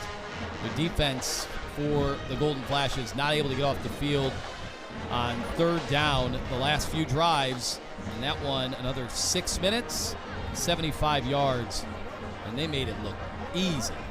And what it is, Bowling Green just overpowering Kent State during this game, especially on their drive, just doing whatever they want to do on the ground and really just imposing their will in this running game. And that's exactly what they did and exactly what they've been doing. And the fact of the matter is Kent State hasn't been able to do much on offense. They had a missed opportunity and a drop touchdown, but haven't been able to do much on offense. But now one of your biggest weapons, DeRillis Clark, has an opportunity to make a play in the kicking game, but 9 times out of 10, 99%, they're not about to kick this ball to them, and they shouldn't.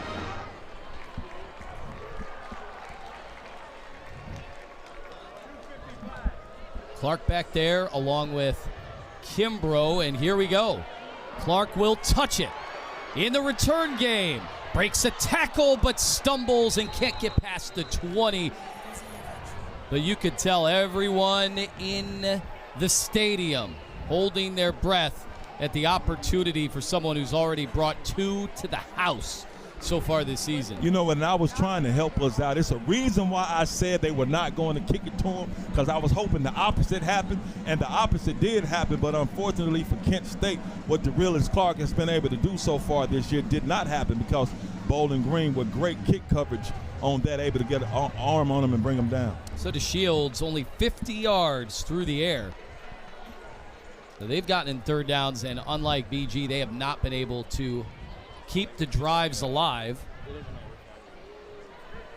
Wolford in motion, DeShields. BG rushing 4. So about 6 yards on first down from Deshaun Martin.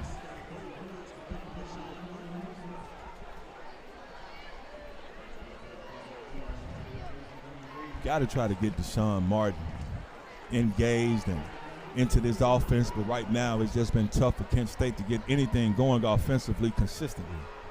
Well, also Wolford, who had that 75-yard bomb touchdown early on against Toledo last week. That time they're able to fit the ball in and keep those chains moving. As Kent State trying to find themselves a little bit of a rhythm. And I love that. That's Wayne Harris, man. Just get him the ball in space. Just tell him to run a hitch route. That's exactly what Wayne Harris just did, and Drew DeShields is able to get it to him, and they're able to get a fresh 4. At their own 39, DeShields has to unload early.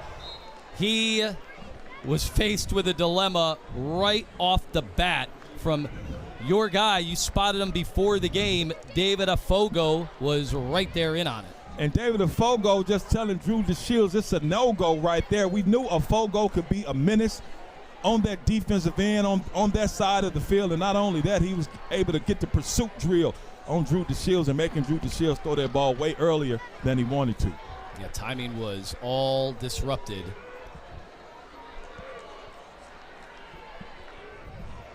Barry in motion. Newman trying to dance his way, may have got a yard.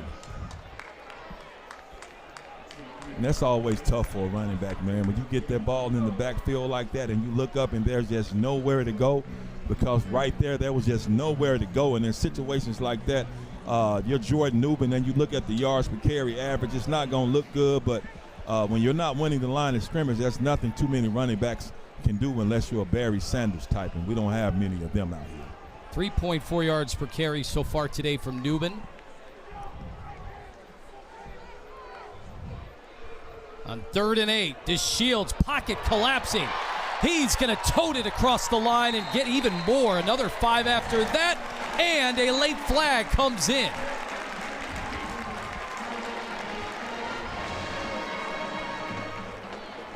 That's what Drew DeShields can do, make something out of nothing, and he's able to make something right there. And Bowling Green laying hands on him when they didn't have to. After play, personal foul, late hit, defense, number 2. That 15-yard penalty will be added on to the end of the run. Automatic, first down. MJ Cannon adds another 15 yards for the late hit. And that's one of those situations where coach is talking about. There's no reason for you to lay hands on him, even though it was a touchy touch, but you can't touchy touch on the quarterback when the quarterback's foot has touchy touched on the white. Gavin Garcia. It fakes the carry, and that one incomplete because A.J. Odom had a free run to the QB. Yeah, and we see DeRillis Clark out there. That's probably was one of those packages they put in for him, and Drew DeShields just missed him. But you got DeRillis Clark out there as a wide receiver, sending him on a hitch route, trying to get him the ball in space, but they just missed on that.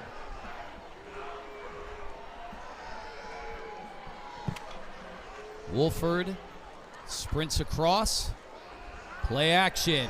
Seam route. And this time it's caught. Touchdown, Cade Wolford. 29 yards. Kent State back into the football game.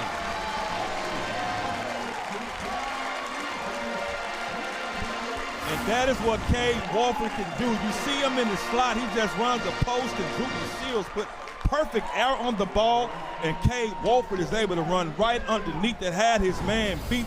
No chance for the defender. Kent State getting a huge play and a huge touchdown when they needed it the most. Extra point is up. It's good.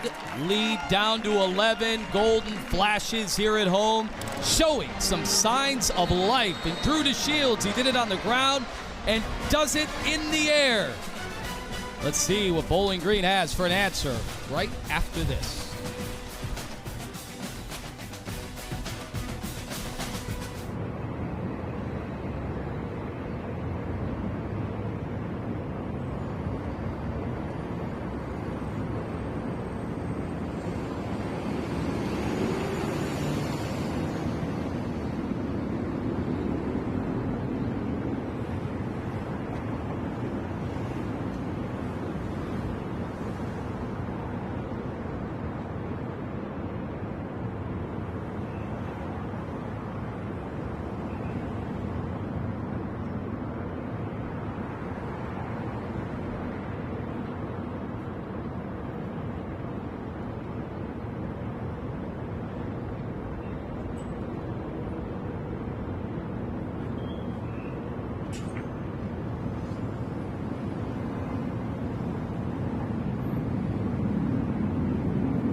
So Kent State, their first touchdown of today's game.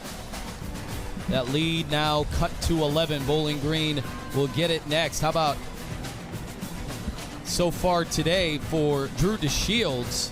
It had been rough. Only had 50 yards before the drive, but came through 3 of 5 on that last possession, 47 yards, and of course, the touchdown strike to Cade Wolford, his 6th touchdown of the season. That's why coaches always stress, and they continue to say, this is a 60-minute football game. So regardless of what the game may look like, if it hasn't reached 0 yet, you still have a chance. Retrieved at his own 1. Decent return, however, after Allen Middleton was tackled at 25. A flag came in late.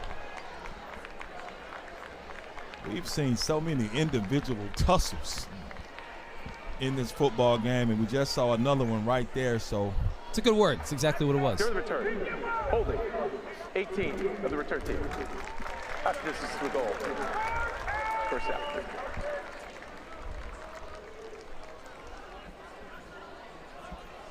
So that penalty really puts the Falcons in a tough spot. They move it all the way back to the 9-yard line.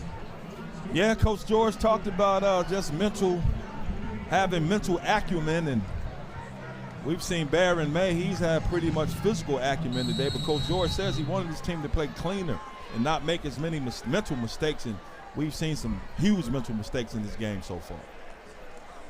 All right, bobbled the snap, and trying to stay on his feet was Kadarius Roberts, but 3 yards in the wrong direction after all of that. Roberts just did a good job getting what he could get, because that was almost a disastrous situation. Quarterback Baron May didn't get it cleanly, but still giving it to the running back, and even though it was all messed up, Terrell Miller coming in, just raising all kinds of hell, and just has him scrambling for his life. So 2nd and 12. Kent State fans starting to feel a little bit of momentum maybe on their side. May in his end zone, steps up, down the field, incomplete. Boy, he had guys on both sides of him. He aired it out to R.J. Garcia, but just not an accurate enough throw. And even looking at this situation, Kent State didn't rush before, but he felt some pressure. You see those 2 bookends, those tackles, getting ready to descend on him, and just made him throw the ball probably a little quicker than he wanted to. And looked like he had someone, but when you feel that pressure and you feel the heat from people's breath on your neck, you're just trying to get that ball out of your hand. And he knew exactly where he was, because he does not want to get sacked back here. Oh, Garcia had an opportunity there. That could have been 93 yards. Instead, 3rd and 12 and all sorts of movement. And it looks like we got a delay. Offense. Half the distance to the goal. Range 3rd down. So last week, after the Falcons were penalized 15 times in that game against Central Michigan, Eddie George did not want to see a repeat of anything like that. But now they're starting to add up a little bit here. The 5th penalty on the day.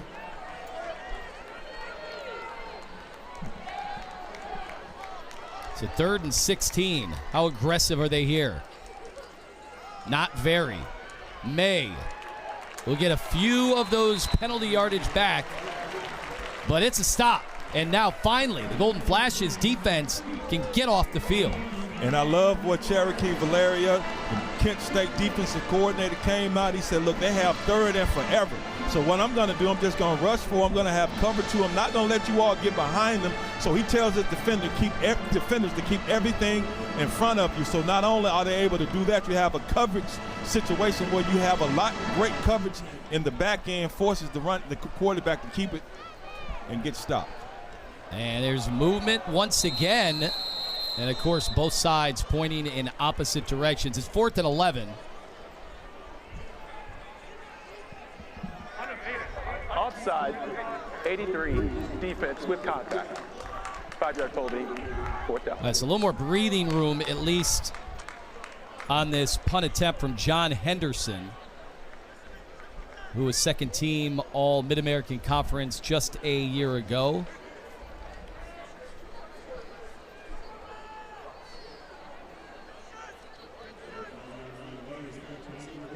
Has a 40-yard average on the season.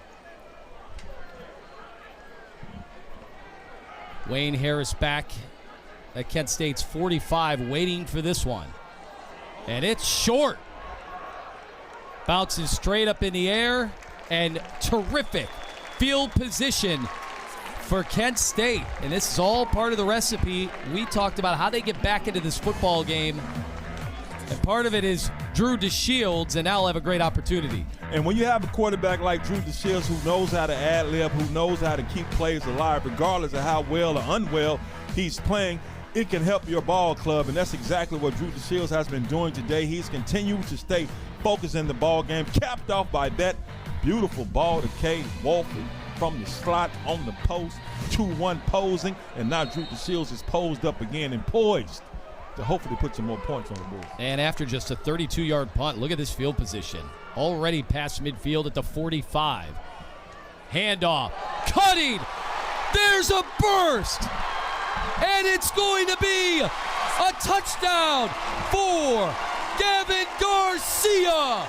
45 yards. See ya. When I say he shot out of there like a golden flash, like a rocket, Gavin Garcia hitting the hole like you want a running back to hit the hole.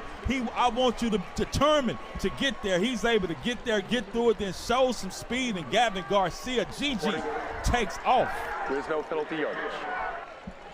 Well, they are going to take a look. Did he step out of bounds? Let's watch the footwork down the sidelines with Pascal trying to trip him up.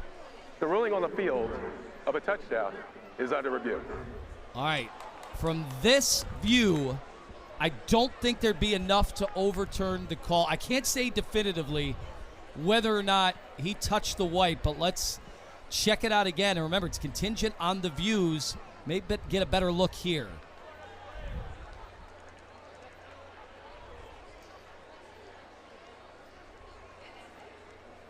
Again, that's tough to overturn based on the two views. First of all, regardless if he stepped out of bounds or not, man, that was a great run, some great block. And then did you see that cut and then move to get up the field, plant his foot and get gone? It's just Gavin Garcia coming in there, bringing something different than Jordan Newman and making a big play when they needed a big play. But great camera work by our camera people. But what we saw right there is what we did see. We didn't see him step out, so I don't know if there's enough from what we see to overturn the call on the field.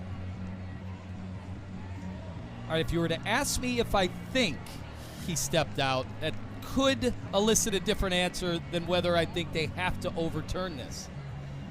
Well, if I'm looking at the shadows are falling out of bounds, but I'm not necessarily sure his foot fell out of bounds. But either way, it was a great run by Gavin Garcia, and I don't think they overturned this call. I think they confirmed the ruling on the field of a touchdown, and if so, rightfully so, because that was some great blocking, great answer by Kent State, continuing to stay positive and stay in this ball game. And Gavin Garcia, who hadn't gotten the ball too many times up until right then, taking advantage of the opportunities, and that's what you want. You want to be not a flash in the pants, you want to be a golden flash. The ruling on the field of a touchdown is upheld. And there you see Carney's hands up in the air. His team has battled back. When it was looking daunting, down 21-3, they fire back with some big plays, some nice possessions. The defense got a huge stop. And there may have been some thought of going for two right here, but I wouldn't chase points. I don't want to have any kind of mental letdown or down. I want everybody to stay on the high, and that's exactly what they did. You kick the extra point. It's still early in this ball game, so no need to chase points. Let them ride this high of this great touchdown run for right now. All right, Harisco cuts that lead to 4. We got a ball game on our hands here at Kent State. Still 4 minutes and 23 seconds to go in the third. I just had that feeling in the first half this was going to be a good one. And BG was starting to impose their will, but you get some big spurt ability that we've now seen from Kent State, both through the air and on the ground. And we talk about spurt ability. Like, one of the things Kent State is known for this season in this attack, quick points. That's the 9th touchdown drive by the Golden Flashes of 2 minutes or less this year. So we know they can do it in a hurry. Well, if the name of your team is the Golden Flashes, you should be able to score in a flash, correct? So they're living up to their name, the Kent State Golden Flashes. But right now, Coach Eddie George doesn't want his team to live up to what he was talking about, what happened last week by losing the middle part of the football game. And so far, they're losing this part because Kent State is coming out playing some football. Well, Kadarius Roberts had a nice return out of the end zone to the 28. However, flags came in once again, and this could be setting the Falcons in the wrong direction.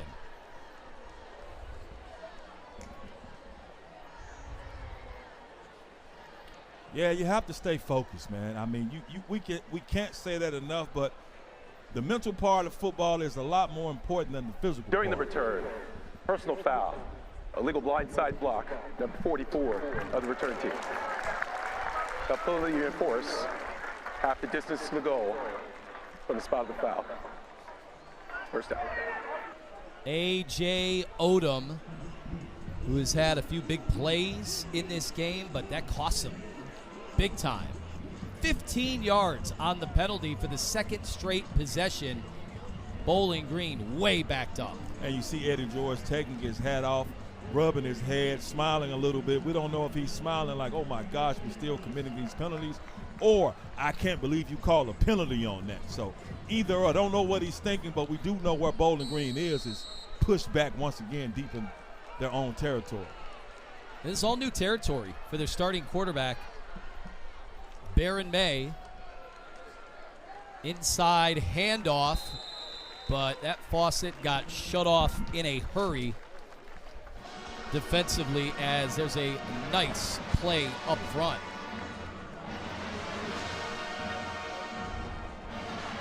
Thomas Aiden doing the big work inside. Bowling Green had one penalty in the first half. They've come out of the locker room with 5 more. 2nd and 6.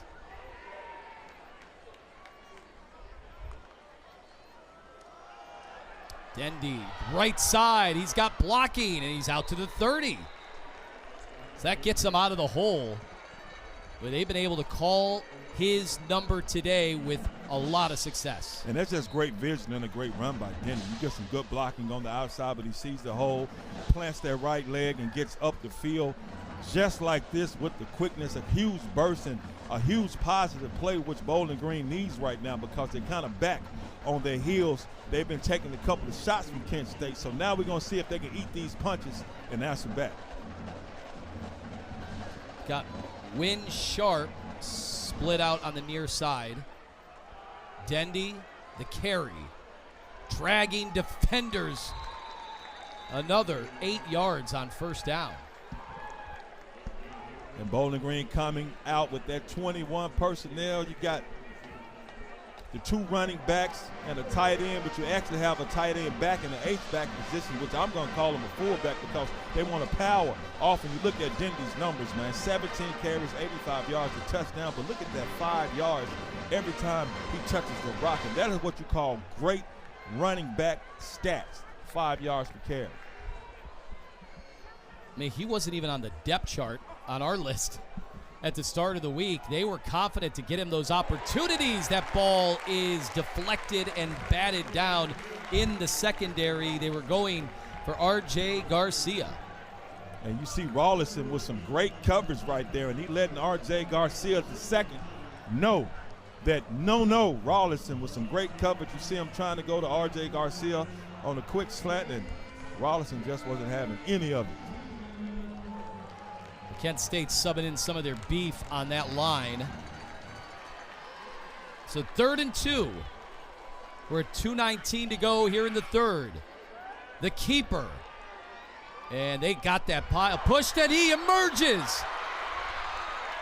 Almost slipped a tackle, would have been a touchdown. What a run, Baron May. That's one of those situations. They talk about how tough Baron May is, and they talk about that he can hurt you with his legs. So not only does he hurt him with his legs, he hurts him with the shoulder pass. He's able to power through those arm tackles and get down the field. And it's kind of strange to say you can't bring a quarterback down easily with arm tackles, but Baron May, you cannot bring him down by arm tackle. You have to be physical with him and really lay the wood on him, because he likes to lay the wood on other people, and he laid the wood, and he's able to lay his feet down the field with a huge run. Right now, Mason Woods, see him walking off with trainers right now, pointing to his midsection.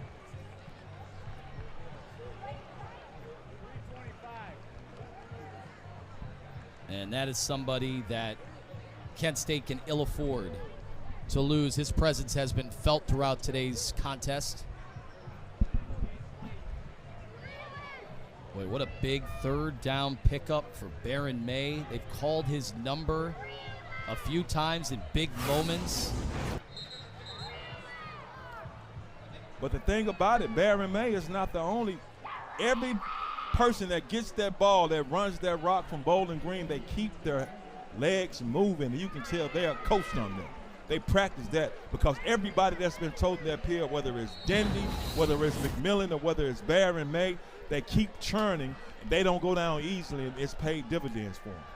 We saw great effort from Woods to try to bring him down at the end, but he paid the price for doing just that. As Chris McMillan back into the football game and getting a decent carry on first down. And see, that's another situation right there. We look at the yardage Chris McMillan just picked up. He picked up 4 yards, but he was actually hit 2 yards past the line of scrimmage. But since he runs so hard and runs with leverage, he was still able to pick up an extra 2 yards, because he would not die easily. And all of these Bowling Green running backs are running the same way. As that clock continues to tick away already. Down to 1:15 here in the third. The pitch out. McMillan. Well, he broke a few tackles, did stay in bounds. Nice second and third effort. And you just said it, Anthony. Nice second and third effort, because Kent State, the defense, did a good job of pursuit, a good job of getting to the ball carrier. But once you get to the ball carrier, you have to be able to finish the job and bring them down. And Chris McMillan having a nice little day as well, 40 yards, 8 carries, nice little average, but still just running hard. Kent State they're matching Bowling Green's physicality in this third quarter, but they just, once they get to the ball carrier, they have to finish the play. Dendy is in there. Fullback was in as well. He is wrapped up, and the Golden Flashes have stopped him on third down. It will be decision time. 4th and 2. Bowling Green, they're looking over at their coach, Eddie George. Looking for a signal. Will they go for it? Will they kick a field goal to extend the lead? Only one way to find out. Third quarter, it's a wrap. That is the end. Stick with us. 3 down, 1 to go. We have a spirited affair here at Dick's Stadium. And better sit.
hey, we're riding high and this is the distraction. Y'all, we got to settle back down, understand that there's more ball games to be played, because winning is a deodorant.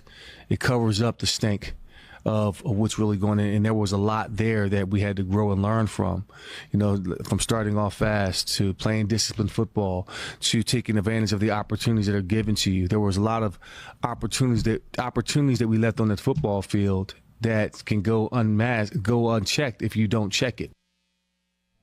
There's Eddie George this week hoping to gut out a victory today, and they have decided to kick the field goal. Jackson Cleather, it'll be from 42 and the right hash. He's made 10 in a row. Crowd making noise. Good snap, good hold. The attempt is no good. Wide left. Kent State gets another stop. And that's a huge break for Kent State, but I understand by Coach George trying to go for that field goal to give it a touchdown lead, but no go. And Kent State will have it next with a chance to potentially take the lead. Don't go anywhere.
Well, here we are, things tightening up between Bowling Green and Kent State. The Gavin Garcia touchdown run electrified this crowd and gave Golden Flash's teammates a reason to believe, and now they got a chance to take the lead. Anthony Lima, Doc Holliday here for a great one between two Mid-American Conference opponents. Kent State rolling off 14 points in the third quarter, throwing on first down. Complete to Deshaun Martin, and they'll give him about 7. And Kent State's like, hey, Bowling Green, if you all going to play up off of us, just a couple of double hitches. And he had 2 of them open. He had the slot and the outside receiver open, but he chooses to go to Deshaun Martin, who's able to pick up 8 yards.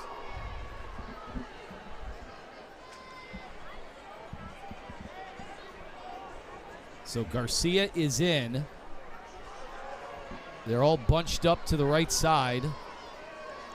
Short side of the field.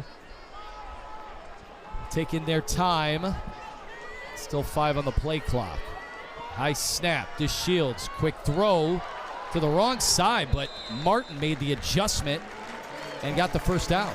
He did, and once again, Kent State trying to give it to their playmakers. They wanted to get Deshaun Martin the ball as well, and you give it to him on the right side, bring him on the left side, give him to him the ball because he's matched up man to man because Bowling Green bringing some heat, and you got my guy coming in and just doing exactly what he does, catching the rock, turning up the field, getting the first down. Dorelis Clark is on the field for Kent State. Jordan Newman in the backfield. They're going for it. DeShields uncorks one. Clark off his hands and incomplete. Kel-El Paschal breaks it up. And Paschal with great recovery because the receiver was open. Look at the deep post for Dorelis Clark, and he had it, but Paschal is able to get his arm and his hand in there right at the last minute and punch that ball out of there. But if DeShields would have led that ball a little bit more to the sideline, Dorelis Clark would have been able to run up under it for a touchdown. But nevertheless, great defensive play by Paschal. Oh, DeShields thought he had him. The exchange took a little bit too much time, and BG, that defensive line with Caden Marshall coming through big. Remember, he limped off the field earlier in the game. He looked plenty healthy, making the stop there. Big 3rd down and 10 here in the 4th quarter. And even though he made a good play, you know who made a better play? MJ Cannon, because he smacked DeShields but was able to lay up off of him not to get a personal foul. So Cannon deserves some credit on that play as well. 3rd and 10. DeShields throws to the boundary. Missed tackle. And it's enough for the first down. It looked like he was going to be stopped short, but Martin stayed on his feet. And that's what you want to do when you have a player like Martin. When he's out there man to man and they're going to man him up, you want to give him the ball quickly, and he's able to pivot, turn around, pirouette, pick up some great yardage, breaking the tackle. Boy, that is a big 3rd down play.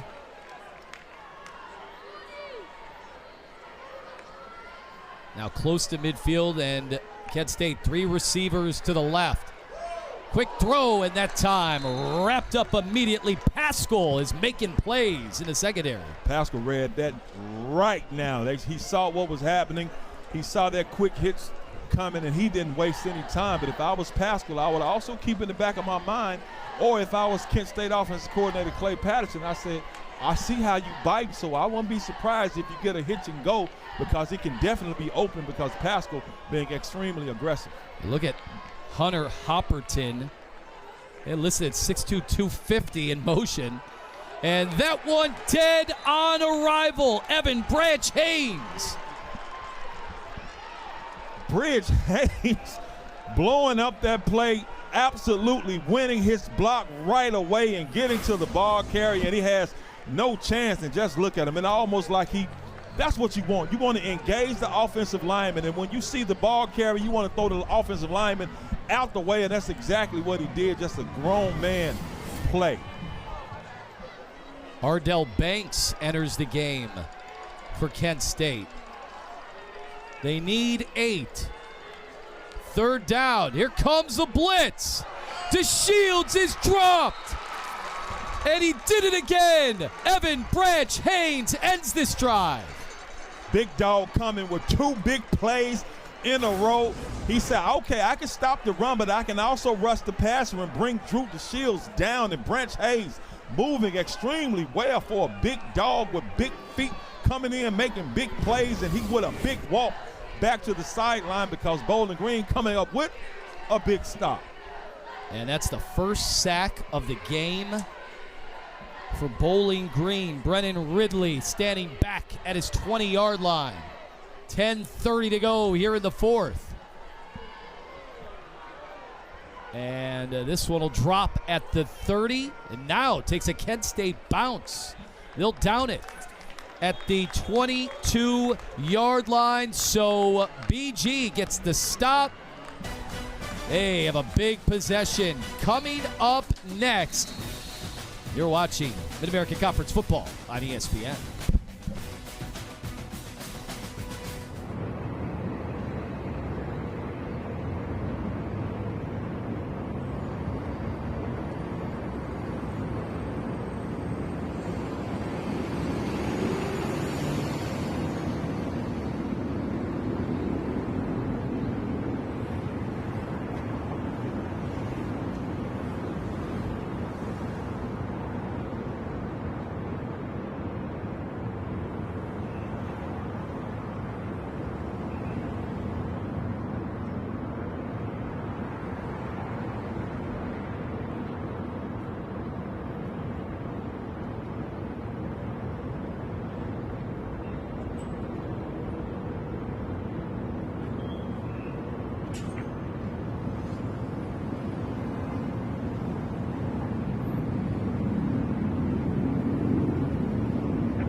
So we had a lot of questions before today's game. What would Baron May look like in his debut? Not bad at all.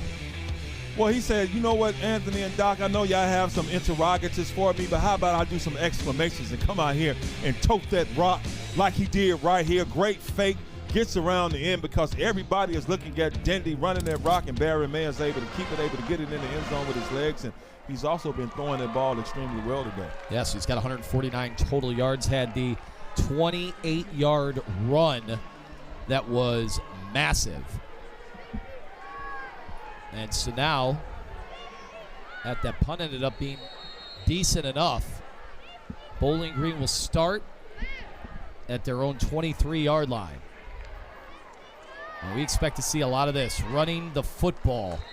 And a nice carry on first down for Chris McMillan.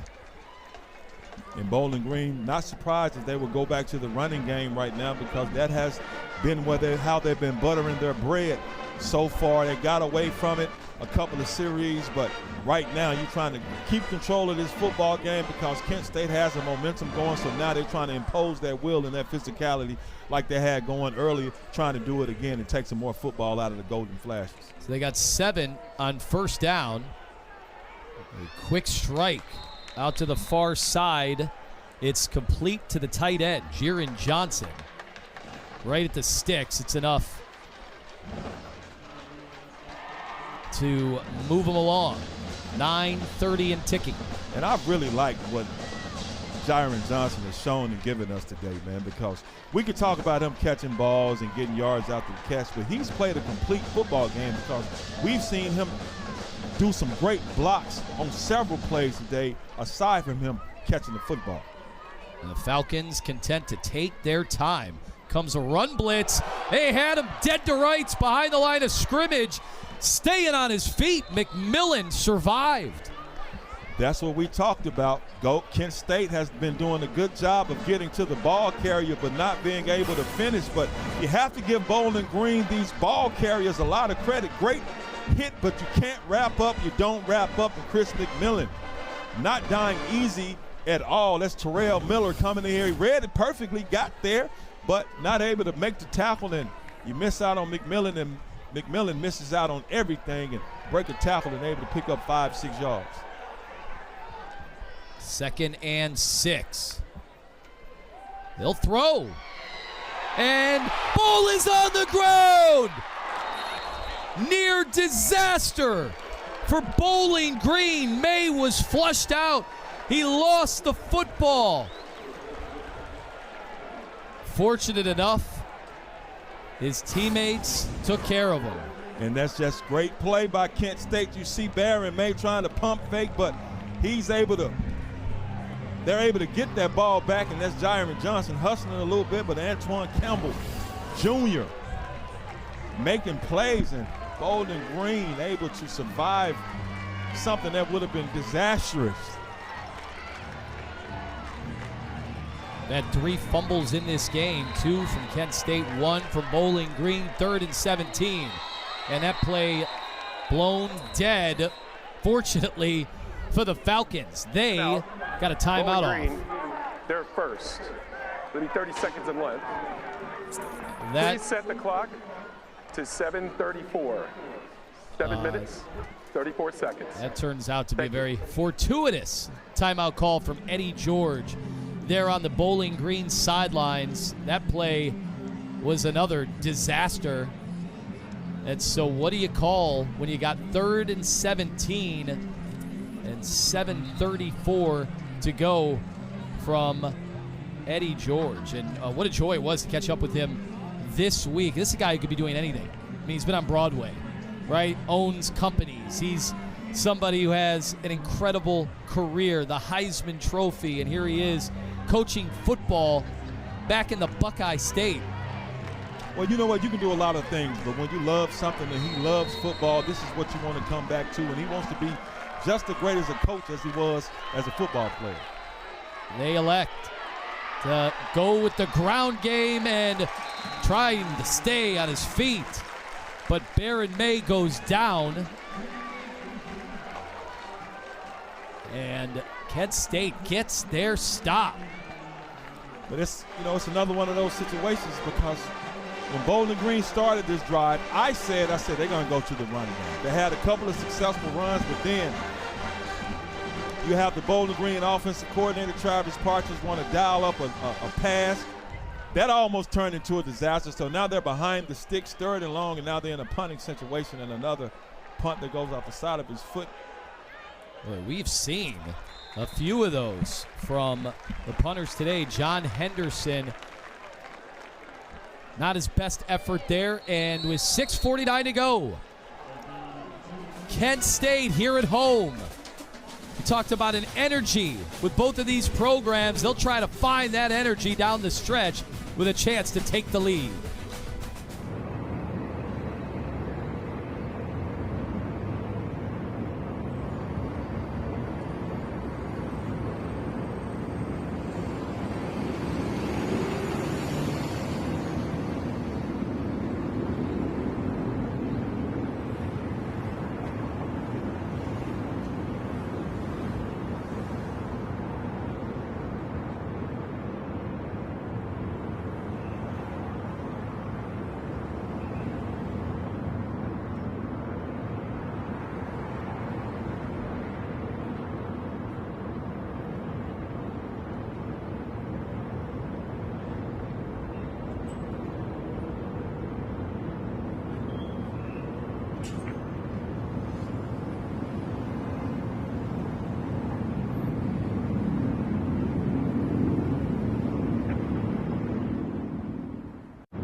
Locked up in a tight one here at Kent State.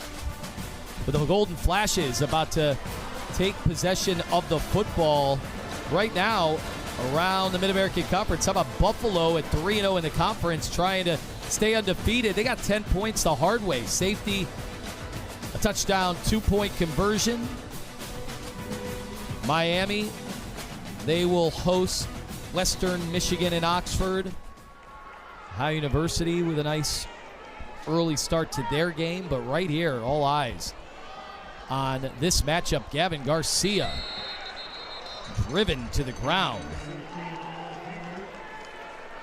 Branch Haynes again, just raising all kinds of hell down there. We've been calling his name the last 5 or 10 plays, man, and he's just been handling business. They have not been able to block him at all.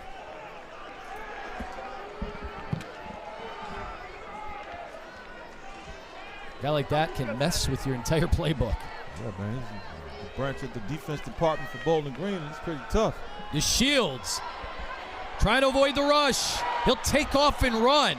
For the fans, they wanted him to turn it upfield quicker, but he wanted to give his receivers every last opportunity to free themselves up. But when I see Drew DeShields move like that, I'm still taken aback. I still want to wonder how healthy is his hamstring, because he was running with a lot more explosiveness early in the season.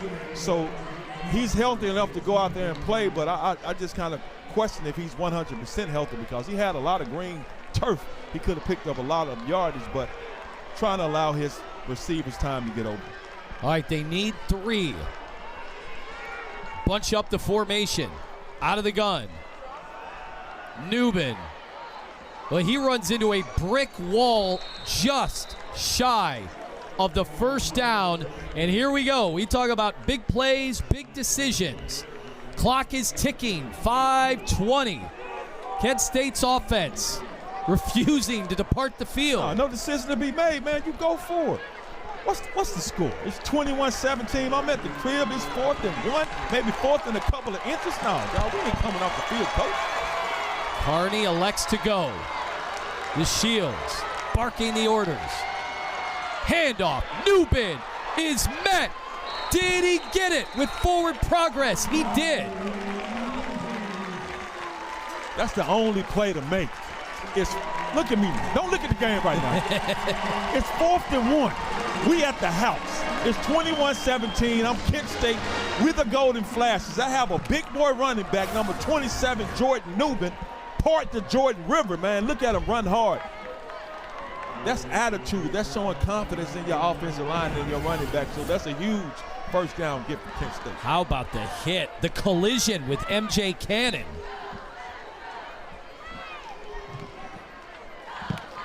.4:15 to go. Down 4. DeShields feeling the pressure. Ball in the air. It's caught. Cade Wolford down to the 10-yard line. And Kent State back in business again. That's what happens when you show confidence in your offense. You go out there like, we're not punting, we're not coming off the field. We're going to go for it. You pick up a first down, you have that confidence, and they come back. Cade Wolford strikes them. 40 yards on the reception. Garcia, that time is subdued. 3:50 to go.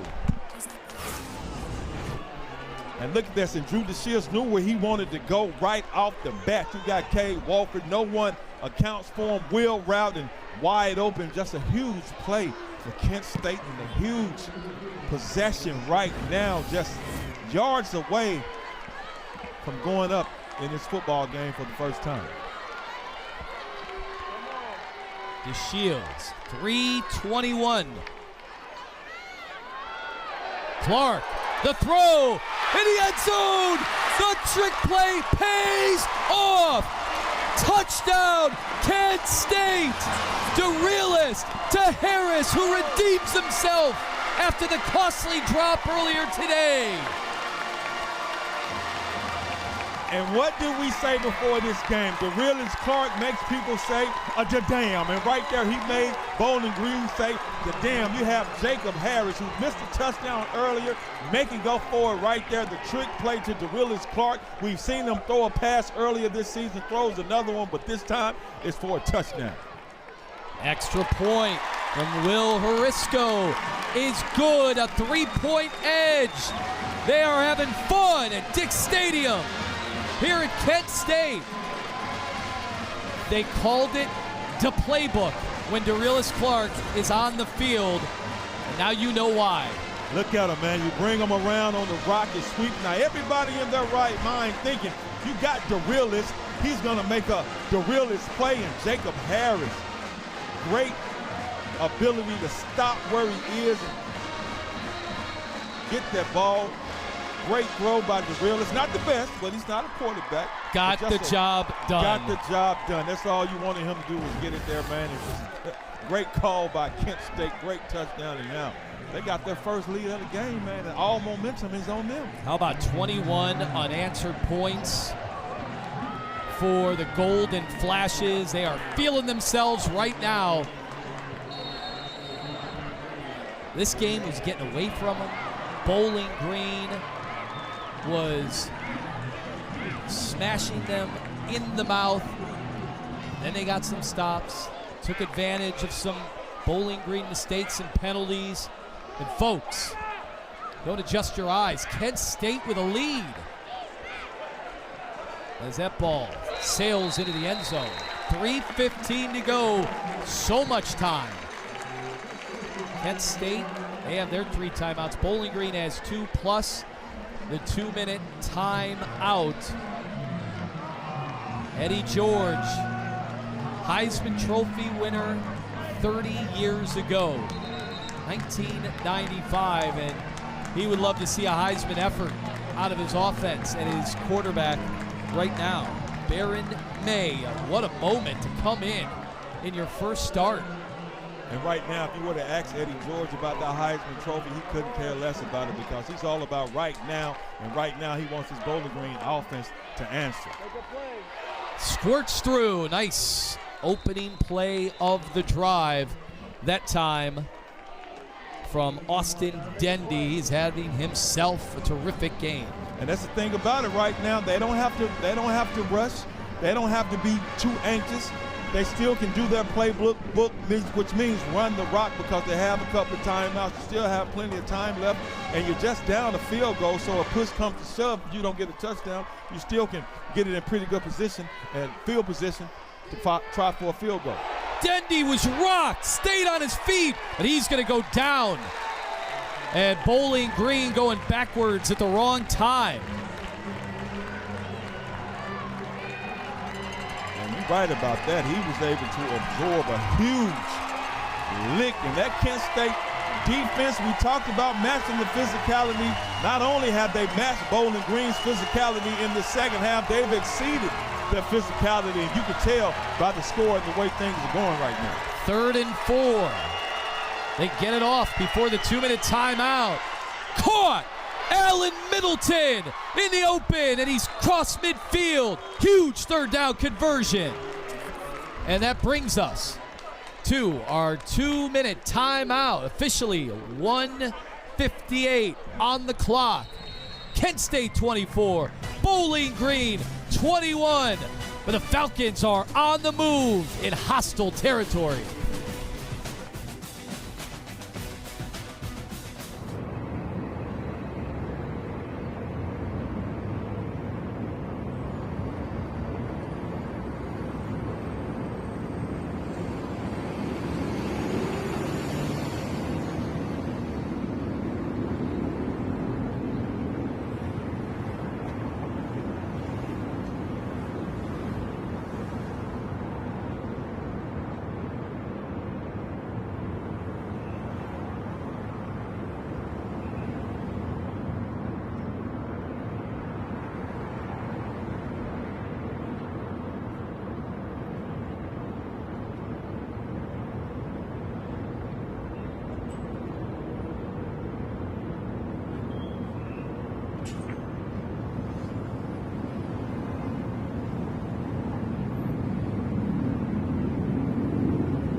Well, kicking game can loom large earlier. Jackson Cleather, terrific kicker, has hit from 56, 50, 49, and 49, but did not hit that one from 43, and so that's the deficit. 3 points.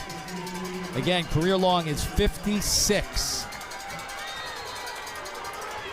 So that would be the 39-yard line. They would have to go. And Fouled up behind the line of scrimmage. Brought down. Baron May had no chance. And Jelani Davis sends him backwards. Jelani Davis has made several big plays today, and here's another big play, and none coming up bigger than that. Look at him just working on the offensive lineman. Spin move, gets around him, and is able to bring Baron May down, come up with a huge sack. Third sack of the game for that defense. They get some of it back with the swing out of the backfield to Markel Porter. So that stops the clock. They're at 1:22, 3rd down and 10.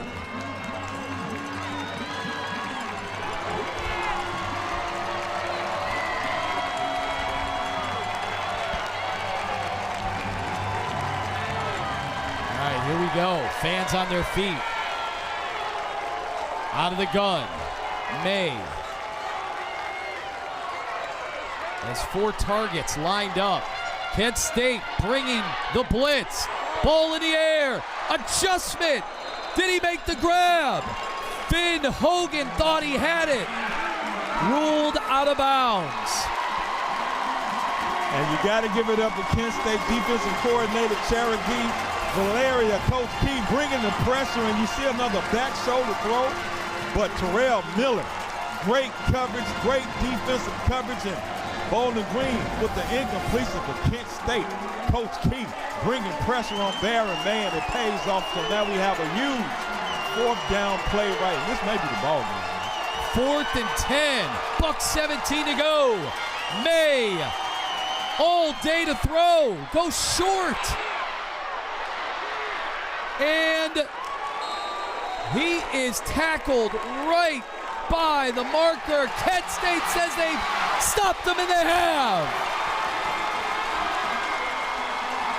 Jacob Harris was doing everything he could to find the 1st down marker, but he never got there.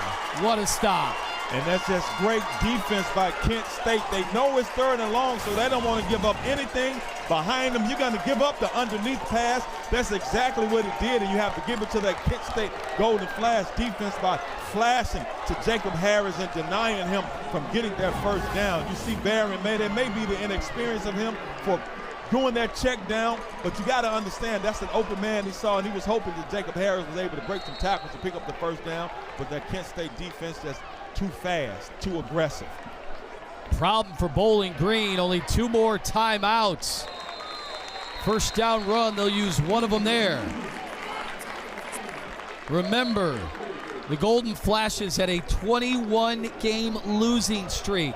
They snapped that in the opener this season against Merrimack. That was one. Then the interim coach, Mark Carney, was able to lead his team to a big win over UMass. And here we are at home against Bowling Green. His team was down 21-3. And they roll off 21 unanswered points. What a job done today. A total reversal of fortune. That's why you keep playing. That's why you stay focused. You don't get down in the game, because as long as you're still playing, you still have an opportunity, and that's what Kent State has been able to do, and been able to turn this ball game around totally in their favor. Well, a near disaster averted, and a late flag coming on in. So everybody hold on right now. Bowling Green, they're acting like they have the football. Officials timeout for offensive injury. Well, we have a situation right now. Player is on the field, and this place has gotten quiet in a hurry. So we'll take a look as Drew DeShields right there at the logo with trainers out.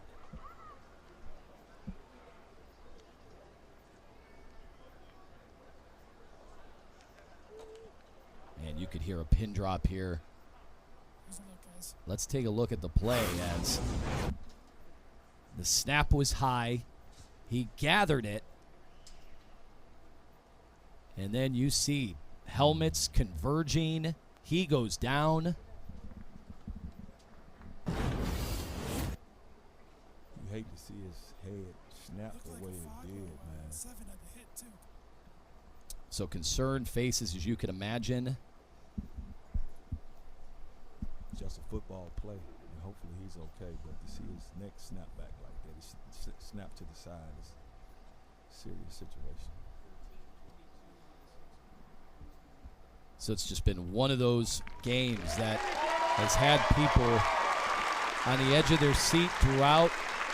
A round of applause. That's a good sign from the fans in attendance, both from the home team and from the visitors. And he's walking off. A gutsy effort today from that QB, and we still do have a flag, so now we'll go down to the field, get clarity on what the call is from our referee, Billy Williams. Well, first of all, I'm just glad he's okay, man. It's so good to see him be able to walk off the field, because at some point I didn't see him moving at all on the field. So to see him walk off the field and doesn't need any help, just need to be assisted, so that's good. The result of the play is the runner's down prior to losing possession. Holding, offense, number 11. That penalty is declined. Result of the play is third down. Yeah, they don't want to replay that down if you're Bowling Green, obviously. You want to get the ball back as soon as you can. They still have one timeout left. Of course, we have the stoppage there for the injury. And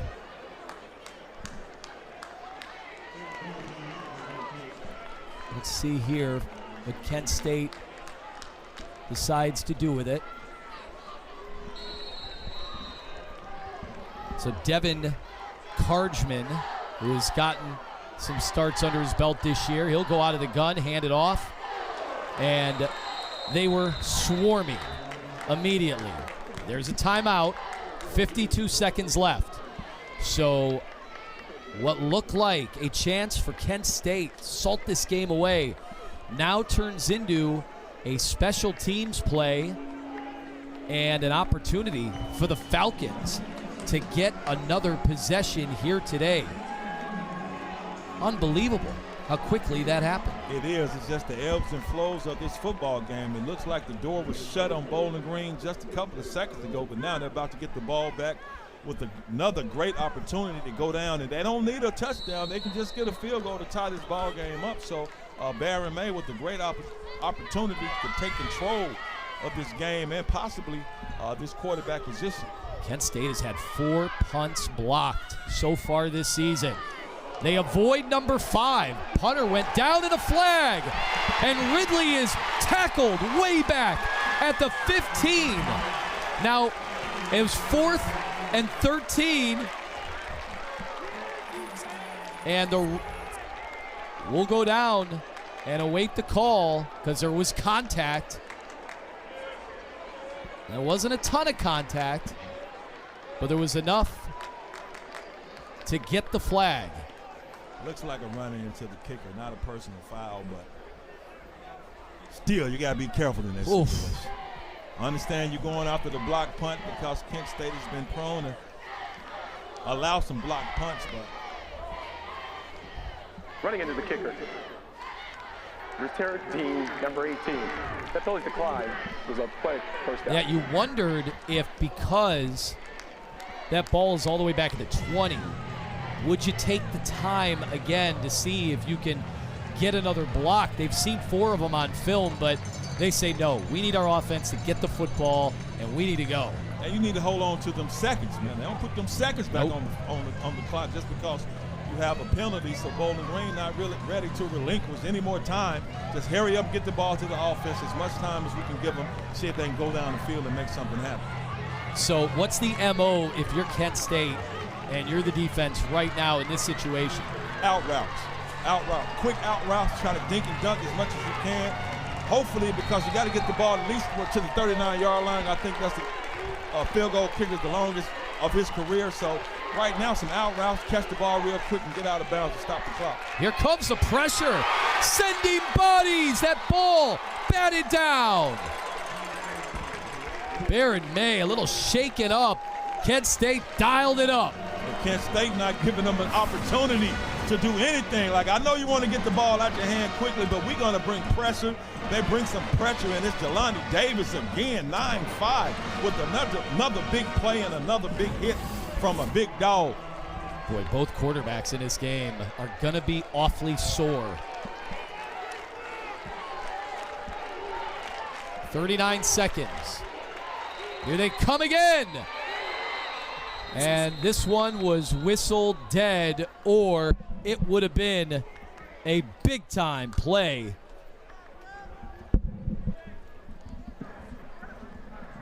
Prior to the snap, the previous play is under review. Please set the game clock to 39 seconds. Wow. Well, it looked like C.J. Young, too, was barreling towards May as they ended up blowing the whistle. So what is the review here? Either way, give it up to Kent State, man. They've totally turned this football game around. And watching this play, they're trying to say if it's a pass or it's a fumble. It looks like his hand was coming forward. Boy, it's in the blink of an eye. And then he shot puts that ball directly down. So I agree with you. That's likely pass, going to be an incompletion, or that would have been a wrap.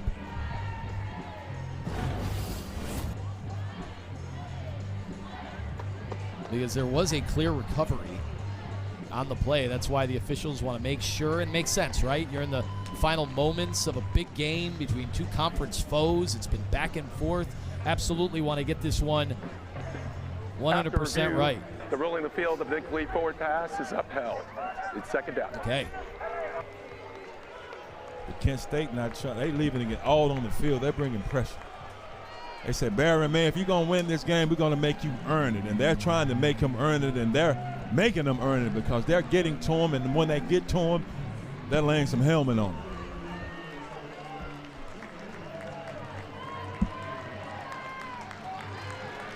So 39 seconds, no timeouts for the Falcons. 2nd and 10 as we regroup. May tries to get out of there. Flag in the holding area. Incomplete, and the hold here will likely be assessed. And what could accompany a runoff. So, boy, the penalties added up in a hurry for Eddie George's football team today. Yeah, Kent State defensive line coming in with those stunt games, man, the little twists. Catching the Bowling Green offensive line off and snatching it. Offense, number 55. 10-yard penalty from the previous spot. Remain second down. All right, so they will keep the clock at 32, but they are going in the wrong direction. Now all the way back to the 10.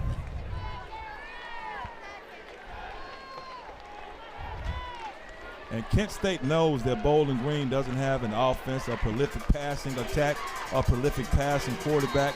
So they keep bringing pressure, and I'm pretty sure they're going to continue to bring pressure right now in the stunt games on that defensive line, just confusing everybody and putting Baron May in a precarious situation. May, screen, incomplete. Boy, that might have had a chance to Kadarius Roberts right in the middle of the field. And they did. They tried to bring Kadarius Roberts on the middle screen, but officials timeout for an offensive injury. Kent State once again bringing pressure, getting to Baron May and making him rush that throw, and he threw it high, and he's also looks like he may have twisted his ankle. They're rubbing on his shin, but Kent State and Coach Key just put all the pressure on Baron May, and just they got this Bowling Green offense discombobulated. So if he is unable to return to this football game, obviously the situation at quarterback for Bowling Green with all their injuries, they still have, it looks like I see Hunter Name was out there throwing some footballs. Lucian Anderson was not able to go earlier today, and Drew Pine,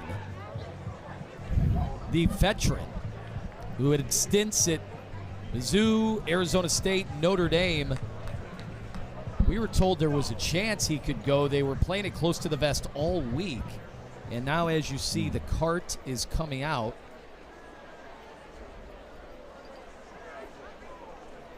And it's been awfully tough for these quarterbacks here at the tail end of this game. Yeah, that's tough to see anytime they have to bring the cart out, because football players normally want to be able to walk off the field on their own, so it lets you know how serious it is. And Baron May really playing his first time really getting some significant action and has come out here and played a good football game today with the situation he was placed in and put in. Being the third quarterback and being pressed into action today and coming out to be able to perform like he's performed. It looks like they're putting the air cast on him. I see him pumping up the air cast. And again, so Bowling Green's going to have to figure out who can play quarterback for them. They had the redshirt freshman, Hunter Name, who was a transfer from Washington State out of Aliso Viejo, California. So here's why we're in this predicament. May has been down in the end zone, and this is one of those where no contact is there. And those are tough, obviously, for unfortunately anybody who's played football, watched football. Those are oftentimes the toughest ones to sustain. The good news is teammates are all out there giving him pats on the jersey. So this is twice now this crowd has been silenced because of the severity of injuries to the quarterback. And we had made note throughout this game just how tough it has been for both QBs and how they kept ticking. Big third down conversions. Both have been able to take off and scramble with their feet. But Baron May, 142 yards through the air, another 32 on the ground, had the touchdown. And we didn't know what we'd get out of him before the game. We didn't even know who'd start the football game before the game. So how do you now regroup after all that's transpired over the last really 20 minutes in real time, knowing that the game is still hanging in the balance and the Falcons need 20 yards with a new QB? It's definitely deflating. It was already deflating before Baron May got hurt, and now it's even more deflating. But you got to end this ball game and keep fighting and try to give yourself another opportunity. Well, there was movement, and then the throw was incomplete. So we have a flag on the play, and it looks like we got offsides. Offside. Defense, number 95. 5-yard penalty. Remains third down. Obviously, the last thing that head coach Mark Carney wanted to see from his team. But the way Jelani Davis has been playing offside, you give him a pass. You don't want a personal foul right now. You want him to finish the game the right way. But I understand he's been getting off the ball so quickly and so aggressively all day. Hunter Name in at QB. Throws a dart over the middle of the field. R.J. Garcia, the first down. Clock stops at 17 seconds. What a delivery. Name coming in and letting everybody say, you're going to know my name. A great clutch throw to pick up a first down, and Bowling Green still alive. And they only used one more tick to stop the clock.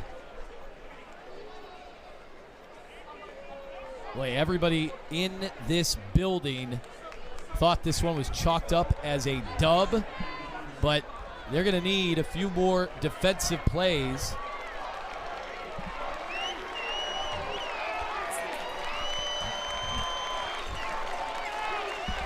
Second down and 10.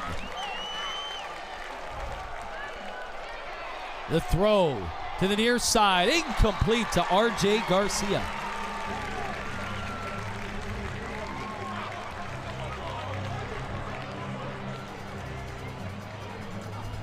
Got somebody else laying on the field. Now, this has just been such a physical game.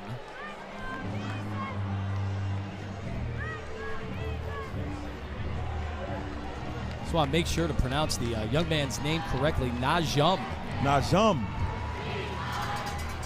For Bowling Green. That's one of those. We were told 3 different guys could play today, and he was not one of them. So he delivered that huge strike. 10 seconds, 3rd and 10.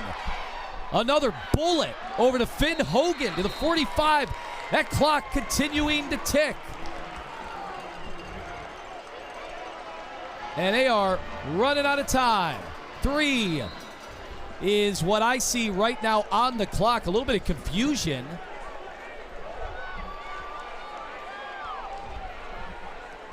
So we could get the Hail Mary attempt here to end the game. Timeout. Kent State, their first. So 30 seconds left. the Golden Flashes will use that timeout to scheme it up for what will likely be the final play of this football game. It comes down to this. This is what makes good television. Drama. And we have drama today. One more play left from Bowling Green if it's not a defensive penalty. Got to throw it towards it as far as you can towards the end zone, hoping that one of your men, your Falcons, can come down with it. But if you Kent State, you're there to defend, and you see the safe defense out there. Everybody comes back deep. Protect the end zone, protect the goal line, and don't let anybody get behind you. Now let's look at how Kent State was stationed. There's a quick look at the all-22. They got 3 guys lined up on the line of scrimmage. Najum will unload one, and it's short and incomplete. Kent State battles back. They were down 21-3, and just like that, they have their 3rd win of the season. Incredible come from behind victory at home at Dick's Stadium. Wow. All I can say is wow. You have Kent State fans because the window is open. They're giving us high fives, so that means they enjoyed the broadcast, but even more they enjoyed the game, which ends with the dub, and then able to come back and play the way that they played. We can't speak enough of the job that Mark Carney is doing and has done today to have his team in this position to get this dub in a huge MAC conference win. Boy, they were on the ropes. It was looking dicey. Bowling Green was having their way up front, and just like that, they got things turned around, and they had that spirit that head coach Mark Carney has been talking about week in and week out, that some of the negativity surrounding the program in the past, that is in the history books. They are looking forward, and that's exactly what they were doing today, moving that football forward, not only in this game, but in their season. What an unbelievable year they are now having. It is, man, and it says a lot about the kind of coach that Mark Carney is and the way his players believe in him. And if you're an athletic director, and I'm not trying to do his job, but when you see the way this Kent State football team has responded with Mark Carney as the interim head coach, him taking over what he had to take over, how he had to take over, and the way they played so far this season, I can't see if there's a better coach for this situation and for this Kent State Golden Flashes football team than Mark Carney, looking at the way his team, not only how they play, but how they respond when they're faced with adversity. Well, I wondered how many wins would it take to eliminate that interim tag. So far, he's got some ammo.